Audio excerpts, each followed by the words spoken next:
स्मरणं नमः पार्वती पतये बोला पुंडलीक वरदा सद्गुरुनाथ महाराज की प्रेमिकेन्द्र सद्गुरु महाराज की सद्गुरु विठलदास महाराज की समस्त साधु मंडली की आंजनेय मूर्ति की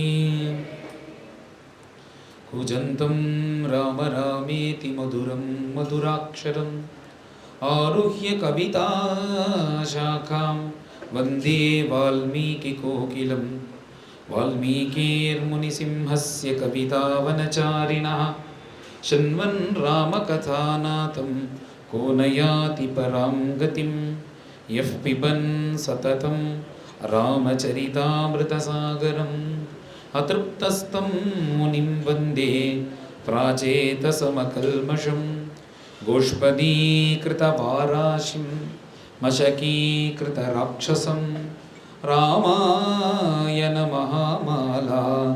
रत्नं वन्दे अनिलात्मजं वैदेही सहितं सुरद्रुमतले हैमे महामण्डपे मध्ये पुष्पकमासने मणिमये वीरासने सुस्थितम् अग्रे वाचयति प्रभञ्जनसुते तत्त्वं मुनिभ्यः परं व्याख्यान्तं भरतादिभिः परिवृतं रामं भजे श्यामलं नमोऽस्तु रामाय सलक्ष्मणाय देव्यै च तस्यै जनकात्मजायै नमोऽस्तु रुद्रेन्द्रयमानिलेभ्यः नमोऽस्तु चन्द्रार्कमरुद्गणेभ्यः ख्यातश्रीरामदूतः पवनतनुभवः पिङ्गलाक्षशिखावान् सीताशोकापहारी दशमुखविजयी लक्ष्मणः प्राणदाता आनीता भेषजाद्रेः लवनजलनिधेः लङ्घने दीक्षितो यः वीरश्रीमान् हनुमान् मम हृदि निवसन् कार्यसिद्धिं तनोतु।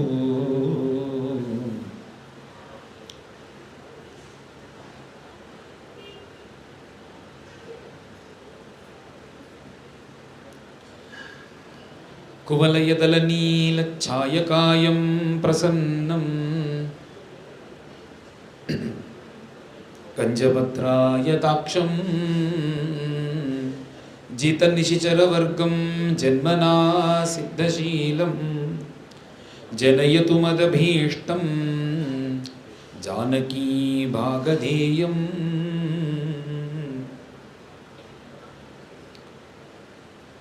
சாட்சாத் வைகுண்டவாசியாக இருக்கக்கூடிய பகவானை நம்ம போய் எப்படியாவது அவனுடைய திருவடியில் போய் சேரணும் அப்படின்றதுக்கு தான் இத்தனை சாஸ்திரங்களும் இத்தனை வேதங்களும்.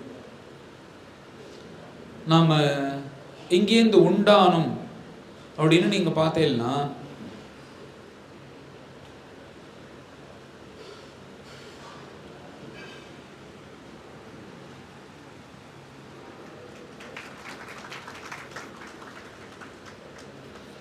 ஸ்ரீமத் பாகவத பிரகாரம் ஜெகத் சிருஷ்டி பிரம்மதேவன் பண்ணினார் அப்படின்றது உலக பிரசித்தம், எல்லாருக்கும் தெரிஞ்ச விஷயம். அந்த ஒவ்வொருத்தர் ஒவ்வொரு கிட்ட இப்போ ஒரு காரியம் இருக்குன்னா ஒரு கம்பெனியோட ஹெட் ஒருத்தர் இருக்கார், அவர் தான் சிஇஓ, அவருடைய கம்பெனி தான் அது. ஆனால் அவர் எல்லா வேலையும் பார்த்துட்டு இருப்பாரோ? அந்தந்த காரியத்துக்கு ஒருத்தரை நியமனம் பண்ணிட்டு நீ பார்த்துக்கோ அப்படின்னாலும் அவருடைய பேரில் தான் இந்த உலகமே இயங்கிட்டு, அவர் இந்த கம்பெனியே இயங்கின்னு இருக்கும். இப்படி தான் லௌகீகமாக நம்ம பார்த்துட்டு இருக்கோம்.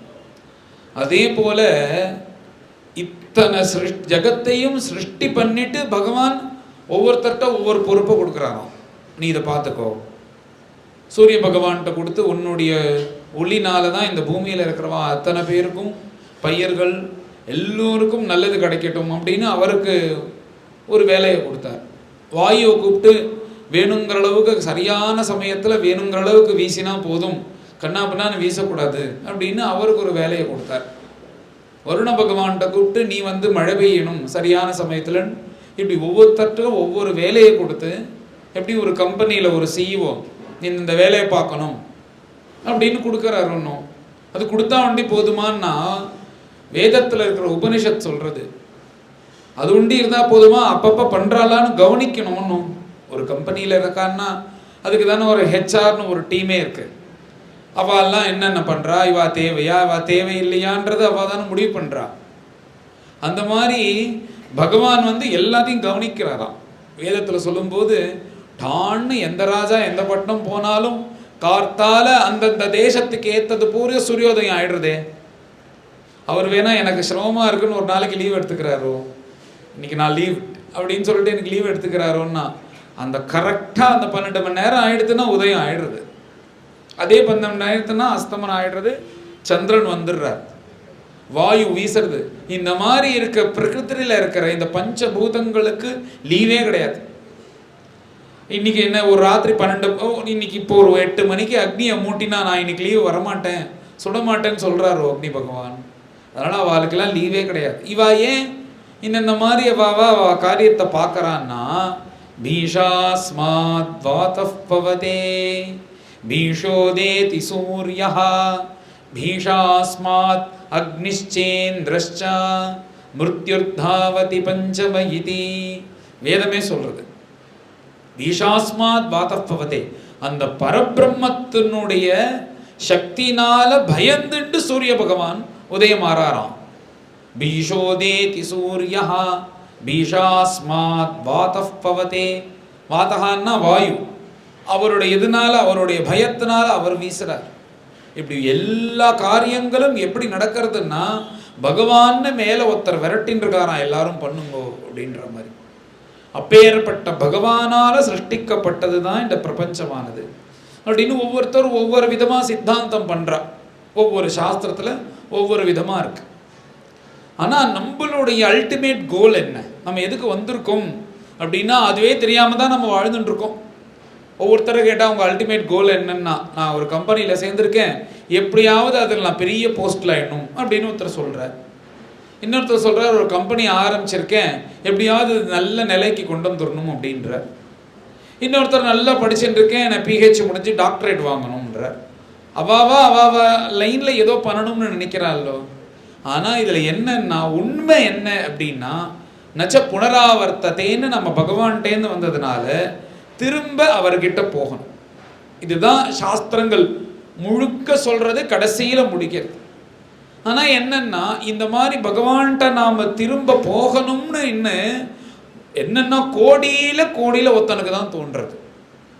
அதில் என்னன்னா கோடியில் ஒருத்தனுக்கு தோன்றது, அந்த கோடியில் ஒருத்தன் தான் போய் அந்த இலக்கை அடையிறான். அதனால தான் அவ்வளோ துர்லபமாக இருக்குது பகவானை பார்க்கறது. இப்போ பகவானை பார்க்குறான்னா இங்கேருந்து கிளம்பினா இந்த ஃப்ளைட்டை பிடிச்சேன்னா இந்த இடத்துக்கு போனால் பார்த்துடலான்னு இருக்கலாம். ஒன்றும் அப்படி இல்லையன்னோ. யாராவது பகவானை பார்த்துருக்கோமோ? இப்போதைக்கு இங்கே இருக்கிறவா யாரும் பார்க்கலன்னு தெரியாது. ஏன்னா பகவானை பார்த்தா இப்படி நம்ம டீ காஃபி சாப்பிட்டுட்டு இந்த மாதிரி இருந்துட்டு இருக்க மாட்டோம். நம்ம பகவானை பார்க்கணுன்ற ஆசை இருக்குது, ஆனால் பகவானை இன்னும் பார்க்கலன்றது தான் உண்மை. அப்பேற்பட்ட பிரபு கிட்ட நாம் போய் அடையணும். எல்லா சாஸ்திரங்களும் உட்கார்ந்துட்டு ஒரு கான்ஃபரன்ஸ் போட்டு ஆலோட்டிய சர்வசாஸ்திராணி விசாரியச்ச புனః விசாரிய, என்னன்னா இது சரியா அது சரியா, என்ன பண்ணலாம் எல்லாரும் கதி இல்லைன்னு இப்படி அலையறாலே. என்னதான் இருந்தாலும் எவ்வளோதான் நீங்கள் நினச்சதை அடைந்தாலும் கடைசியில் போய் கேட்டால் என்னன்னா ஏதோ ஒரு குறை இருக்குது எல்லாருக்கும். நீங்கள் நினச்சி பாருங்க, இந்த கம்பெனிக்கு சிஇஓ ஆகணும்னு நினச்சா சிஇஓ ஆயாச்சு, அடுத்தது என்ன? நீ ஒன்று திருப்தி ஆகிட்டியான்னா யாரை வேணாலும் கேளுங்கோ, திருப்தி ஆகலை. இல்லை ஏதோ ஒன்று மிஸ்ஸிங்னா எல்லாருக்குமே தோன்றது. அந்த ஏதோ ஒன்று தான் பகவான். அவரை பார்த்துட்டோம்னா நம்மளுக்கு மிஸ்ஸிங்கிற ஒரு எண்ணமே இருக்காது. அதுதான் அடையறதுக்கு ரொம்ப கஷ்டம். ஜென்ம ஜென்மமா கொஞ்சம் கொஞ்சமா நாம நம்மளை மாத்திண்டு, இப்போ பகவான் இந்த ஜென்மால் என்னன்னா உன்னை சுந்தரகாண்ட பாராயணம் கதை கேட்குற அளவுக்கு வச்சிருக்காரு. இதை கேட்டு கேட்டு கேட்டு கேட்டு அடுத்த ஜென்மால் உனக்கு மனுஷனா நீ எப்போ பிறக்கிறியோ அப்போ திரும்ப விட்டக்குறை தட்டக்குறை உன்னை பிடிச்சிக்கும். திடீர்னு பார்த்தா 10 வயசு 12 வயசு வரலையும் சாதாரணமாக இருப்பா, 12 வயசுக்கு அப்புறம் பார்த்தா ஞானி மாதிரி இருப்பா, அவளுடைய இதுவே சம்பந்தமே இல்லாமல் இருக்கும். அது என்னன்னா ஜென்மாந்தரம். அந்த காலம் வரும்போது அவள் அப்படி ஆகணுன்றது பகவத் சங்கல்பம். ஆனால் ஒரே ஒரு நல்லது பகவான் அனுகூலம் என்ன பண்ணியிருக்காருன்னா, நீ எத்தனை ஜென்மா எடுத்தாலும் இது தொடரட்டும்னு வச்சுட்டார். இப்போ மனுஷ ஜென்மான்றது என்ன, இந்த உலகம் இருக்கிற காலத்தை பார்க்கும்போது நாம் வாழ்றது ரொம்ப ரொம்ப ரொம்ப அல்பமான விஷயம். நம்ம சயின்ஸ் பிரகாரம் பார்த்தா ஒரு ஜீவன் உண்டாடுறதுக்கே இத்தனை மில்லியன் வருஷம் ஆச்சு அப்படின்னு சயின்ஸ் பிரகாரம் சொல்கிறா எல்லாரும். அப்படின்னா அந்த காலங்கள்லாம் பார்க்கும்போது நாம் வாழறது எத்தனை 100 வயசுன்னு சொல்கிறாளே தவிர 100 வயசு 1 லட்சத்தில் ஒருத்தர் 10 லட்சத்தில் ஒருத்தர் தான் வாழறா. 65 67 72 இப்படி போயின்னு இருக்கோம். நம்மளுடைய காலம் ரொம்ப சொல்பமாக இருக்குது. இதில் எப்படி போய் பகவானை அடைய முடியும் அப்படின் போது குறைச்சலாக இருக்கிறதுனால எப்படியாவது பகவானை அடைஞ்சிடணும்னு தான் எல்லா சாஸ்திரமும் சொல்கிறது. அப்படி எல்லாம் சுற்றி சுற்றி இதமேகம் சுனிஷ்பன்னம் தியேயோ நாராயண சதா. கடைசியாக என்ன ஜட்ஜ்மெண்ட் சொல்கிறதுன்னா, நீ அடையணும்னா எப்போ பார்த்தாலும் பகவத் ஸ்மரணத்திலேயே இருந்தே ஆனால், உன் மனசு அதையே நினச்சிட்டே இருந்தனால அப்படியே நீ ஆயிடுவ அப்படின்றது தான் சாஸ்திரம். அதுக்காக வந்தது தான் இத்தனை விஷயங்கள். எது நம்ம பண்ணுற ஜபமோ, நாம் பண்ணுற பாராயணமோ, நம்ம கேட்குற கதையோ, நாம் சொல்கிற நாமோ எல்லாம் எதுக்குன்னா அனவரதமும் பகவான மனசை 24 மணி நேரம் ஸ்மரிக்கிறதுக்காக உள்ளது தான் இத்தனை சாஸ்திரங்களும் கோஷிக்கிறது. இப்போ ஏற்பட்ட பகவானை அடையறதுக்கு நிறைய மார்க்கங்கள், நிறைய பிரதானமாக ஒரு 3 மார்க்கங்கள் இதுக்குள்ளே எல்லாமே அடங்கிடும்.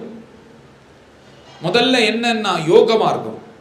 யம நியம ஆசன பிராணாயாமம் பிரத்யாகாரம் தாரண தியானம் சமாதின்னு அஷ்டாங்க யோகத்தை அபியாசம் பண்ணி சமாதி ஸ்திதிக்கு போய், சமாதின்னா என்னன்னா இப்போ நம்ம ஜாகிரத் சொப்ன சுஷுப்தி அப்படின்ற 3 அவஸ்தை தான் நம்மளால் இருக்க முடியும். ஜாகிரத அவஸ்தை அப்படின்னா நம்ம இப்போ முழிச்சுன்னு இருக்கிறது ஜாகிரத அவஸ்தை.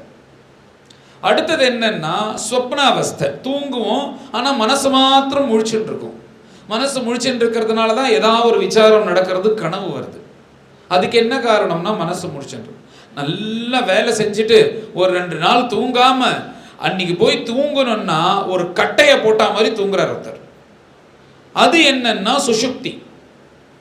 இந்த 3 அவஸ்தையும் தாண்டினது சமாதி நிலை அப்படின்னு சாஸ்திரத்தில் சொல்றது. இதெல்லாம் நம்மளுக்கு புரியாது. என்ன ஜெர்மன் பாஷை தெரியுமான்னா, ஏதோ சில பேர் கத்துண்டவாளுக்கு தெரியும். ஜெர்மனில் ஒருத்தர் பேசிட்டு இருக்கான்னு உங்களுக்கு புரியுமோ? அந்த மாதிரி உள்ளது தான் இந்த சமாதின்றது. ஏன்னா நம்மளுக்கு அனுபவத்தில் இல்லாததுனால அந்த சமாதி தெரியாது. அந்த சமாதி நிலையில் இருக்கும்போது உன்னை ஒரு புழு பூச்சியோ எது கடித்தாலும் உனக்கு தெரியாது. ஏன்னா மனசும் நாசமாகி அந்த மனசானது ஒருமைப்பட்டு இருக்கிறதுனால தான் ரமண மகரிஷி ஜபம் பண்ணிட்டு இருக்கும்போது எலியெல்லாம் கடிச்சது அவருக்கு தெரியவே இல்லை. எலி ஒரு உதுபத்தி மேலே பட்டால் ஒரு கொசு கடிச்சாலே நம்மளுக்கு இம்சையாக இருக்கு. எலி பிராண்டினதுன்னா எப்படி இருக்கும்? பல்லால் ரத்தம் சொட்டுறது அவருக்கு தெரியல. ஏன் தெரியலன்னா அவருடைய மனசுடைய ஐக்கபத்தியம் அப்படி ஒரு நிலை. இது யோக சாஸ்திரம். இதெல்லாம் இப்போ இருக்கிற கலியுகத்தில் நடக்குமான்னா நடக்கவே நடக்காது. மனசு அடங்குமான்னா ஏதோ ரொம்ப ரொம்ப துர்லபமாக இருக்குது அடங்கிறதுக்கு. மனசு அடக்கணும்னா முதல்ல கண்ணை மூடணும். கண்ணை மூடினா இருட்டாக இருக்குது. கண்ணை மூடின்னு உட்காந்தாலே 10 நிமிஷத்தில் யாரோ நம்மளை அடிச்சுன்னு கொண்டு போகிற மாதிரி தோணி நம்ம கண்ணை திறந்துடுறோம். இப்படி தான் இருக்குது எல்லாருக்கும். கண்ணை மூடினாதான் இல்லாததும் தோன்றது நம்மளுக்கு. கண்ணை திறந்துட்டு இருந்தால் விவகாரம் ஏதோ இந்த மண்டபம் போர்வில்லியோடு இருக்குது. கண்ணை மூடினா நியூயார்க் போகிறது, ஆஸ்திரேலியா போகிறது, நியூசிலாந்து போகிறது, தம்பிக்கிட்ட போகிறது, அத்திப்பேர்கிட்ட போகிறது, அக்காட்ட போகிறது, இப்படியே ஒரு சுத்துறது. அப்படியே அலையிறது. அதை வேணும் இதை வேணும், நம்ம அதை விட்டுட்டோம், இதை கோட்டா விட்டுட்டோம், அன்றைக்கி அதை பண்ணியிருந்தேன்னா இன்றைக்கி நன்னா இருந்திருக்கலான்னு கண்ணை மூடினா உள்ள விசாரம் இருக்கே, அது இப்படியே அலைய விட்டு கடைசியாக பார்த்தேன்னா வாட்ச் பண்ணிகிட்டே இருந்தோம்னா மனசு ஒரு இடத்துல நின்றுடும். ரொம்ப அலையாது. அதுக்கு மேலே அதுக்கும் இல்லை இடம். அப்படின்னும் போது கொஞ்சம் கொஞ்சமாக அதை அடக்கி ஒருமைப்படுத்தி அதுக்குன்னு ஒரு நாமமோ ரூபத்தை கொடுத்து அதில் ஏகாகிர சித்தத்தோடு பண்ணோம்னா இது கொஞ்சம் கொஞ்சமாக மாறி தியானம் சமாதிக்கு போகும். இந்த ஜென்மாவில் நடக்குமோ? அதனால இப்போதைக்கு உள்ள நிலைமைக்கு இந்த யோகன்றது ஒதுக்கி வைக்க வேண்டிய மார்க்கம். அடுத்தது ஒரு மார்க்கம் கர்மானுஷ்டானம். சித்தஸ்ய சுத்தையே கர்மா. சந்தியாவந்தனம் பண்ணுறோம், மற்ற அனுஷ்டானங்கள் எல்லாம் பண்ணுறோம். மற்ற அனுஷ்டானங்கள்லாம் பண்ணினா இந்த அனுஷ்டானங்கள்லாம் பலன் என்னன்னா உன் மனசு பரம பவித்திரமா இருந்தா அப்படிதான் அர்த்தம். நல்ல எல்லா அனுஷ்டானம் பண்றார், அக்னிஹோத்திரம் பண்றார், எல்லாம் பயங்கர நல்ல வைதீக சத்தையோட இருக்கார். ஆனா பார்த்தா உசுக்கு உசுக்குன்றார், எல்லாரையும் திட்டுறார், அவன் அது பண்றதில்லை இவன் இது பண்றது இல்லைன்னு குறை சொல்லிட்டு சுத்துறாருன்னா அந்த அனுஷ்டானத்துக்கு பிரயோஜனமே இல்லை. அந்த அனுஷ்டானத்தினால என்னன்னா உன் மனசு அடங்கும். சித்தசிய சுத்தையே கர்மா. யார் எப்படி இருந்தா உனக்கு என்ன? பகவத் சங்கல்பம் அவாவா அவளை பார்த்துக்கிறா. நீ எதுக்கு வந்த? எல்லாருக்கும் நல்லதை பண்ணிண்டு பகவானை பற்றி ஸ்மரிச்சுட்டு திரும்ப அவங்ககிட்ட போகிறதுக்கு தான் நீ வந்திருக்க அப்படின்ற ஒரு எண்ணத்தை வளர்த்துட்டே கர்மானுஷ்டாங்கள் பண்ணலைன்னா அது பிரயோஜனமே இல்லையோனோ. என்னதான் நீ யாகம் பண்ணு, பெரிய பெரிய பெரிய யாகங்கள்லாம் பண்ணி குமிச்சாலும் மனசு சுத்தமாக ஆலைன்னா அப்புறம் என்ன பிரயோஜனம்? பெரிய பெரிய டிட்டர்ஜென்ட் எல்லாம் வச்சு நல்ல வேஷ்டியை துவைக்கிறேன்னா அந்த டிட்டர்ஜென்ட் வந்து 1 கிலோவே 1000 ரூபான்னா 1000 ரூபா கிலோ டிட்டர்ஜென்ட் இருந்து என்ன பிரயோஜனம்? கரை போச்சா இல்லையா? கரை போகலைன்னா என்ன பிரயோஜனம்? 1000 ரூபா டிட்டர்ஜென்ட்டாக இருந்தாலும் என்ன 1 கிலோ? அதனால இத்தனை கர்மானுஷ்டானமும் எதுக்குன்னா சித்தசிய சுத்தையே கர்மம். நீ அப்படி நினச்சி பண்ணிகிட்டே இருந்தே ஆனாலும் உன் மனசுக்கு இப்போ எப்படி நம்ம வஸ்திரத்துக்கு சோப்பு போட்டு க்ளீன் பண்ணுறோமோ அதே மாதிரி மனசுக்கு சோப்பு போட்டு க்ளீன் பண்ணுறது தான் கர்மானுஷ்டானம். இது பண்ணதுக்கப்புறம் ஒரு நாள் குருநாதர் கூப்பிட்டு உனக்கு வந்து ஞானம் உண்டாகட்டும்ட்டார்னா உன் ஞானம் உண்டாயிடும். இது ஒரு மார்க்கம். ஆஸ்திதா ஜனகாதயா, ஜனகன் முதலியவர்கள்லாம் கர்மானுஷ்டானத்தை அடைந்து பகவான் அடைந்தார். அடுத்தது ஒரு மார்க்கம் நம்மளுக்கு இந்த காலத்துக்கு ஏற்றது எதுன்னா பக்தி மார்க்கம். பக்திக்கு என்னன்னா நீ ரொம்ப இந்த நியமங்கள்லாம் தேவையில்லை, உன் மனசை ஒண்டி கொடுத்தா போதும். ஏன்னா மனசு எப்பயுமே பவித்திரமாக தான் இருக்கு. அதை போய் குளிப்பாட்டணும், அதை மடி உணர்த்தணும், அதை வந்து க்ளீன் பண்ணணுன்றது கிடையாது. நாம் நினைக்கிறத நினைப்புனால அபவித்திரமாக ஆறுதே தவிர க்ஷணத்தில் மாற்றிட முடியும் மனசை. அதனால நீ மனசை ஒண்டி பகவான்கிட்ட கொடுத்துட்டேன்னா கொஞ்சம் கொஞ்சமாக அந்த ஸ்மரணை வந்துருமோன்னு. அந்த ஸ்மரணை எப்பயுமே இருக்கிறதுக்காக தான் நாமத்தை சொல்றது அப்படின்னு இருக்கு. நாமம் சொல்லிகிட்டே இருந்தேன்னா நம்ம எந்த நாமத்தை பற்றி சொல்கிறோம்? ராமர், ராம ராம ராம ராமன்னு சொல்லிகிட்டே இருந்தோம்னா கொஞ்ச நாளில் என்ன ஆகும்னா வெறும் வாய் ஒண்டி தானே சொல்லிட்டு இருக்கு. அந்த ரூபத்தை பற்றி நினைக்க ஆரம்பிச்சிடும் மனசு. அப்படியே அந்த ரூபத்தை பற்றி நினைக்கும் போது கொஞ்சம் கொஞ்சமாக பகவான் உள்ள தெரிய ஆரம்பிச்சிடுவார். அப்படின்ற பிரதானமான 3 மார்க்கங்கள். இந்த பக்திக்குள்ளேயே கிளைகள் இருக்கு. இப்போ ஒவ்வொன்றும் இது மெயினானது. இதுக்குள்ள உள்ள கிளைகள் என்னன்னா பக்தியே பலவிதம். பொதுவாக பகவானை எப்படி நினைக்கணும்னா நம்ம ஒரு ஃபேமிலி மெம்பராக நினைக்கணும். அவர் நீ தீபாவளிக்கு உனக்கு ட்ரெஸ் வாங்கிக்கிற, உன் குழந்தைகளுக்கு வாங்குற. பகவான் என்ன எதிர்பார்க்குறாருன்னா நானும் ஒரு ஃபேமிலி மெம்பர், எனக்கும் நீ வாங்கணும். முதல்ல எனக்கு வாங்கிட்டு எல்லாருக்கும் வாங்கி கொடு, இல்லைன்னா நீ வாங்கும்போது எனக்கும் சேர்த்து வாங்க. இதுதான் பக்தியாக சொல்கிறேன். இந்த மாதிரி பகவானை நம்ம கூட ஒருத்தராக பார்க்குறோம். அதுக்கு தான் வந்து ஸ்ரீ வல்லபாச்சாரியர் அப்படின்றவர் பிறந்து இந்த பக்தி மார்க்கத்தை புஷ்டி மார்க்கம் அப்படின்றத ஒன்று பிரச்சாரம் பண்ணி எல்லா ஆயிரக்கணக்கான லட்சக்கணக்கான பக்தர்களை சேர்த்தார். அவர்தான் அந்த புஷ்டி மார்க்கத்தில் என்ன பிரதானம்னா பகவானை குழந்தையா பார்க்கறது. அவருக்கு என்னன்னா தான் யசோத, பகவான் கிருஷ்ணர். அதே எண்ணத்திலே தான் எப்படி இருப்பாராம். ஒரு அம்மா குழந்தை எப்படி பார்த்து ஏந்து குளிப்பாட்டுறது, ட்ரெஸ்ஸு போட்டு விடுறது, அதுக்கு பசிச்சா ஆகாரம் கொடுக்கறது, அதுக்கு விளையாட்டு காண்பிக்கிறது, அப்புறம் இப்படி வெளில அழிச்சுன்னு போகிறதுன்னு இப்படி தானே ஒரு குழந்தைக்கு பண்ணுவா அம்மா. அத்தனையும் அவர் கிருஷ்ணருக்கு பண்ணி பார்க்குறாராம் தன்னுடைய பாவத்தில். அது பாவம் ஜாஸ்தியாகி தன்னை யசோதையாவே நினச்சிட்டுருவாராம். சில கட்டங்கள்லாம் அவருடைய சரித்திரத்தில் அருமையான கதை, அவருடைய கதை. அவர் இந்த வாத்சல்ய பக்தியை காண்பிச்சார். 5 விதமான பக்தி. அதுல ஒன்று பகவானை குழந்தையா பார்க்கறது. மற்றொன்று என்னன்னா பகவானை நண்பனா பார்க்கறது. என்னதான் மனைவி மக்கள் குழந்தைகள் இருந்தாலும் சில விஷயங்கள் மனைவி கிட்டே சொல்ல முடியாது, அதை நம்ம நல்ல ஒரு நண்பன் கிட்ட சொல்ல முடியும். அந்த மாதிரி பகவானை ஒரு நண்பனா பார்க்கறது. அப்புறம் என்ன, இது ஒரு பக்தி, சக்கிய பக்தி. அடுத்தது என்னன்னா பகவான் எஜமானன், நாம தாசன். அப்பேற்பட்ட பகவானை எஜமானனா பார்த்து நாம தாசனா இருந்து பகவானுடைய சந்நிதியில இந்த காரியம் அந்த காரியம்னு இல்லாம எல்லா காரியத்தையும் ஸ்ரத்தா பக்தியோட பார்க்கறது. இதுக்கு தாஸ்ய பக்தி அப்படின்னு பெயர். அடுத்தது சாந்த பக்தி. சாந்த பக்தின்னா உலகத்தில் இருக்கிறவா எல்லாரும் பகவத் ஸ்வரூபம் தானே. இப்போ நம்ம பார்க்கும்போது கோவிந்தனாகவும் கோபாலனாகவும் மீனாட்சியாகவும் காமாட்சியாகவும் இருக்கா எல்லாரும்.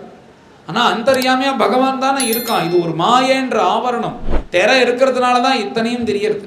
அந்த திரையை எப்படி விலக்கிட்டமே ஆனால் சர்வத்திர பிரம்மன் தான் இருக்கு. அந்த மாயை தான் நம்மளை இந்த உலக விவகாரத்தில் அழிச்சுன்னு போகிறது. அப்படின்ற ஒரு எண்ணத்தில் இருந்து சர்வத்திர பிரம்ம தரிசனம் பார்த்து இப்படி ஒரு பக்தி இருக்கிறதுக்கு சாந்த பக்தி அப்படின்னு பேர். கடைசியா சிகரம் வச்சது போல ஒரு பக்தி, அது என்னன்னா அதுதான் மதுர பக்தி. மதுர பக்தி என்னன்னா சர்வஸ்வம் பகவத் அர்ப்பணம். தன் மனசு வாக்கு காயம் மூணும் பகவானுக்கு அர்ப்பணம் பண்ணி இப்படி இருக்கிறது. என்னன்னா இதுல இந்த மதுர பக்தியில என்ன விசேஷம்னா மற்ற இருக்கிற 4 பக்தியும் பண்ணிட்டு இந்த மதுர பக்தியும் பண்ண முடியும். மற்ற பக்தியில இந்த மதுர பக்தியை பண்ண முடியாது. ஏன்னா அம்மானா அம்மாவா தான் இருக்க முடியும். மதுர பக்தி என்னன்னா பகவானுக்கு சர்வஸ்வம் கோபிகைகள் பண்ணுவது போல. எங்களுக்குன்னு ஒன்றும் கிடையாது, சர்வம் கிருஷ்ணார்ப்பணம் அப்படின்னு இருந்தா பாருங்க, அது உயர்ந்த பக்தி. இது வெறும் ஸ்திரீகள் தான் பண்ண முடியுமான்னா இல்லை. சைதன்ய மகாபிரபுவே மதுர பக்தி தான் பண்ணார். அவர் தன்னை கோபிகை ராதையா நினைச்சு கிருஷ்ணர்கிட்ட பக்தி பண்றார். பிருந்தாவனத்தில் இருக்கிற பக்த எல்லாம் நிறைய பேர்கள் பார்த்தேன்னா மதுர பக்தி பண்ணியிருக்கா. என்னன்னா தன்னை ஒரு கோபியா நினைச்சுக்கிறது, பகவான் கிட்ட சர்வஸ்வம், தன்னுடைய சர்வஸ்வம் பகவத் அர்ப்பணம். அப்பேற்பட்ட உயர்ந்த பக்தி இந்த மதுர பக்தின்றது. மீராபாய் ஜனாபாய் இவாலாம் அந்த பக்தி பண்ணவர்கள். அதில் தானே மீராபாய் கல்யாணம் ஆனதுக்கு அப்புறம் கூட கிருஷ்ணர் மேல அப்படி ஒரு பக்தி, அப்படி ஒரு பக்தி இருந்ததுன்னா இந்த மதுர பக்தியில இருந்ததுனால தான் இப்படி ஒரு பக்தி பண்ணா இது இருக்கிறதுலே உயர்ந்த பக்தி. ஸ்ரீமத் பாகவதத்துல பக்தி லட்சணம் சொல்லும் போது 3 விதமா சொல்றார் விருத்ராசுரன். அஜாத பக்ஷா இவ மாதரம் ககாக ஸ்தன்யம் யதா வத்சதராக்ஷுதார்த்தாக பிரியம் பிரியேவ வியுஷிதம் விஷன்னா மனோரவிந்தாக்ஷ நிதிருக்ஷதே த்வாம். உயர்ந்த பக்தி லட்சணத்தை இங்க யாரும் பிரகலாத சுவாமி துருவசுவாமி சொல்லல, விருத்ரன்னு ஒரு அசுரன் சொல்றான் தன் ஸ்லோகத்துல. அவனுக்கு என்னன்னா அவனுக்கும் இந்திரனுக்கும் சண்டை. இவனை ஜெயிக்க முடியாதுன்னு இந்திரன் போய் பிரம்மதேவன்கிட்ட கேட்ட போது பூலோகத்துல ததீச்சின்னு ஒரு மகரிஷி இருக்கார், அவருடைய முதுகெலும்பு எடுத்துன்னு ஒரு ஆயுதம் பண்ணி அடி, அப்பதான் அவனை ஜெயிக்க முடியும்ட்ட. உடனே ததீச்சி மகரிஷி கேட்ட உடனே இந்த தேகத்தினால லோகத்துக்கு க்ஷேமமானார், தன் பிராணனை பிரிச்சார், சரீரத்தை கீழே போட்டார். அதுலேருந்து முதுகெலும்பை எடுத்துட்டு அதுல ஒரு வஜ்ராயுதத்தை சேர்த்துண்டு அடிக்கிறதுக்காக இந்திரன் வரான். அந்த விருத்ரன் கூட சண்டை போடுறதுக்கு இப்படி சண்டை போட்டுட்டே இருக்கான். விருத்ரன் சொல்றான், இந்திரா இதனால இந்த அஸ்திரங்களால என்னை கொல்ல முடியாதுன்னு உனக்கும் தெரியும் எனக்கும் தெரியும். நீ ததீச்சி மகரிஷிட்டேருந்து ஒரு ஆயுதம் தயார் பண்ணி வச்சிருக்கிய, அதை எடுத்து அடி. அதை அடிக்கிறதுக்கு தானே வச்சிருக்க, எடுத்து அடி. ஆனா நீ அடிக்கிறதுக்கு முன்னாடி எனக்கு ஒரு 10 நிமிஷம் சமயம் கொடு. என்னன்னா என்னுடைய பிரபுவா இருக்கக்கூடிய பகவான் கிட்ட நான் சில பிரார்த்தனைகள் பண்ணிக்கணும் அப்படின்னு சொல்லும்போது உயர்ந்த பக்தி லட்சணத்தை சொல்ற. பிரபு நீ என் மனசு எப்படி உன்னை உன் திருவடியை சேரணும்னு இருக்கும்போது அஜாத பக்ஷா இவ மாதரம் ககாக, எப்படின்னா ஒரு சின்ன கொன்று பறவை இருக்கு, அதால பறக்கவே முடியாது, ஆனா ரொம்ப பசிக்கிறது. தன்னுடைய தாய் பறவையோ இதுக்கு ஆகாரம் தேடுறதுக்காக போயிடுது. அப்படின்னு கூட்டுக்குள்ளேயே எப்போ அம்மா வருவா எப்போ அம்மா வருவா நம்மளுக்கு ஆகாரம் ஊட்டுவான்னு அந்த சின்ன பறவை எப்படி அந்த அம்மாவை எதிர்பார்த்துட்டு இருக்குமோ அப்படி என்னுடைய மனசு ஒன்று எதிர்பார்க்கறது. அஜாத பக்ஷா இவ மாதரம் ககாஹ ஸ்தன்யம் யதா வத்சதராக்ஷுதார்த்தாக. நல்ல பசுமாடு நல்ல ஒரு கண்ணுக்குட்டி போட்டிருக்கு, அந்த கறக்கிறதுக்காக வச்சிருக்கான். அதனால என்ன பண்றான்னா அந்த மாட்டையும் கண்ணையும் பிரிச்சு வச்சிருக்கான். மாடு இருக்குன்னா 10 அடி தள்ளி கண்ணுக்குட்டிய ஒரு சங்கிலியில கட்டி போட்டிருக்கான். அப்படின்னும் போது கார்த்தால 4-5 மணி ஆயிடுத்து, பசிக்க ஆரம்பிச்சிருக்கு அந்த கண்ணுக்கு. அந்த அம்மாவா இருக்கக்கூடிய மாடு அந்த பசுமாடும் பால் கொடுக்கறதுக்கு சித்தமா இருக்கு. அப்படின்னும் போது இதுவும் அதுவும் முட்டின்னு வருது. ஆனா அந்த கயறுன்ற பந்தம் இருக்கிறதுனால சேர முடியல. யாரோ ஒருத்தர் வந்து அந்த கயத்தை அவுத்து விட்டா எப்படி அந்த கண்ணுக்குட்டி ஓடி போய் அந்த மாடு கிட்ட இருந்து பாலை குடிக்குமோ, அப்படி அந்த கண்ணுக்குட்டி எதிர்பார்ப்பது போல நான் உன்னை எதிர்பார்த்துட்டு இருக்கேன் பிரபு அப்படின்னு ரெண்டாவது சொன்னார். இன்னொன்று என்னன்னா, பிரியம் பிரியேவ வியுஷிதம் விஷன்னா, ஒரு பிரியன்னா ரொம்ப ஆசையா இருக்கக்கூடிய ஒரு மனைவி இப்பதான் கல்யாணம் ஆயிருக்குன்னு வச்சுக்கோங்க, ஒரு 2 மாசம் ஆகுது, திடீர்னு அவருக்கு வெளில போற மாதிரி இருக்கு அப்படின்னு சொல்லிட்டு கிளம்பிட்டார். அவர் 1 வாரம் ஆகும்ட்டார். 2 நாள் ஆச்சு, 3 நாள் ஆச்சு, அவளால் அவரை பார்க்காம இருக்க முடியல. அவர் எப்போ வருவார்னு ஒரு நல்ல ஆசை வச்ச ஒரு மனைவி ஒரு கணவனுக்காக காத்துண்டு எப்படி இருப்பாளோ அந்த மாதிரி என் மனசு துடிக்கிறது அப்படின்றார். இது என்னன்னா 3 விதம். முதல் விதத்துல பார்த்தேன்னா, அந்த குன்று பறவை, அதுக்கு சுத்தமா சக்தியே கிடையாது. அதுக்கு ஆகாரம் கொடுக்கணும்னா மேலேந்து அந்த அம்மா பறவை வந்தாதான் உண்டு. அதுக்கு சுயமா எதுவும் பண்ண முடியாது. அந்த மாதிரி ஒரு பக்தி. எதுன்னா நம்மளால எதுவும் பண்ண முடியாது, நம்மளுக்கு பகவானா அனுகிரகம் பண்ணினாதான் உண்டு. அந்த மாதிரி ஒரு நிலை. அடுத்த நிலை என்னன்னா, இந்த கண்ணுக்குட்டியால போய் குடிக்க முடியும், பசுமாடும் சித்தமா இருக்கு, ஆனா கயர் அப்படின்ற ஒன்று கட்டி போட்டதுனால இது போக முடியல. அந்த மாதிரி கயராகிற பந்தத்தை அவுத்து விட்டுட்டா போதும், இது போயிடும் அப்படின்றது அடுத்த நிலை. கொஞ்சம் கொஞ்சமா பக்தி பண்ணி அடுத்த நிலைக்கு போறது. இதுக்கும் அடுத்த நிலைன்னா, ஒரு பிரியனை பார்க்கறதுன்னா, ஒரு பிரியன் இந்த ஆசைப்படுற இந்த மனைவியானவள் போய் அந்த பிரியமான புருஷனை பார்க்கணும்னு நினைச்சான்னா போய் பார்க்கவும் முடியும். அவன் நீ வந்தா வராதன்னு சொல்ல போறது இல்லை. இங்கேருந்து கிளம்பி டெல்லி போயிட்டார், 1 வாரம் ஆகும்னா 2 நாள் ஆயிடுத்து, பார்க்கணும்னா அடுத்த ஃப்ளைட்லேயே பிடிச்சி அவர் டெல்லியை போய் பார்த்தான்னா அவனும் திட்ட போகிறதில்லை. பரவாயில்ல நீ வந்துட்டேன்னு சரின்னு சந்தோஷமாக தான் இருக்கான். ஆனாலும் இதில் என்னன்னா, உயர்ந்த பக்தியில் இருக்கிற பக்தால் என்ன பண்ணுவான்னா, எனக்காக என் பிரபு வரணும், என்னை அழிச்சின்னு போகணும், நானும் எத்தனை நாள் ஆகிறதோ நான் காத்துன்னு இருக்கேன்னு இருப்பாளாம். அப்படி இருந்தவள் தான் தேவி. என்ன அந்த ராவணனை பார்த்து சொல்றாளோ, ராவணா நீ ஒரு 10 தலை பூச்சி, பஸ்மார்க தேஜசான்ட்டான். ராவணனை பார்த்து சொல்லும்போது, ராவணா நீ ஒரு 10 தலை பூச்சி, உன்னை எரிக்கணும், உன்னை அழிக்கணும்னா என் பிரபு வரணுன்றது அவசியம் இல்லை. என்னுடைய பாதிவிரத்தியம் ஆகிய அந்த அக்னியை வச்சுட்டே உன்னை நான் பொசுக்கி விடுவேன். ஆனால் நான் பொசிக்கிறேன்னா எங்கள் சூரிய வம்சத்தினுடைய பெருமையும் என் ராமச்சந்திரனுடைய பெருமையும் எல்லாருக்கும் தெரியுமோ, என் பிரபு வரணும், உன் கூட சேர்ந்தவ அத்தனை பேரையும் சமூலமா சம்ஹாரம் பண்ணி கடைசியா உன்னை சம்ஹாரம் பண்ணிட்டு என்னை இங்க என்ன அழிச்சுன்னு போகணும், அதுக்காக நான் எவ்வளோ நாளாக இருந்தாலும் காத்துட்டு இருக்கேன் அப்படின்னு இருக்கா. பார்த்தேலா, இது உயர்ந்த பக்தியா. என்ன தனக்காக இறங்கி வரணும்னு காத்துட்டு இருப்பாளாம். இதெல்லாம் நம்மளால முடியுமோ? நம்மளுக்கு சின்ன கஷ்டம் வந்தாலே ஓடி போயிடுவோம் நம்ம. இது என்னன்னா, இதெல்லாம் நம்ம சாதாரணமாக ஒரு கொசு பறப்பது போல உள்ளது நம்மளுடைய நிலை. இந்த நிலையெல்லாம் பார்த்தேன்னா பக்தி பண்ணி பண்ணி பண்ணி பண்ணி பண்ணி கருடன் மாறி பறக்கக்கூடிய நிலை. அப்படி இருக்கிற அந்த தேவி, அந்த சீதையுடைய பெருமை ராமாயணத்தில் பார்த்தேன்னா எல்லா இடத்துலையும் தேவி இல்லைன்னா ஏது ராமாயணம்?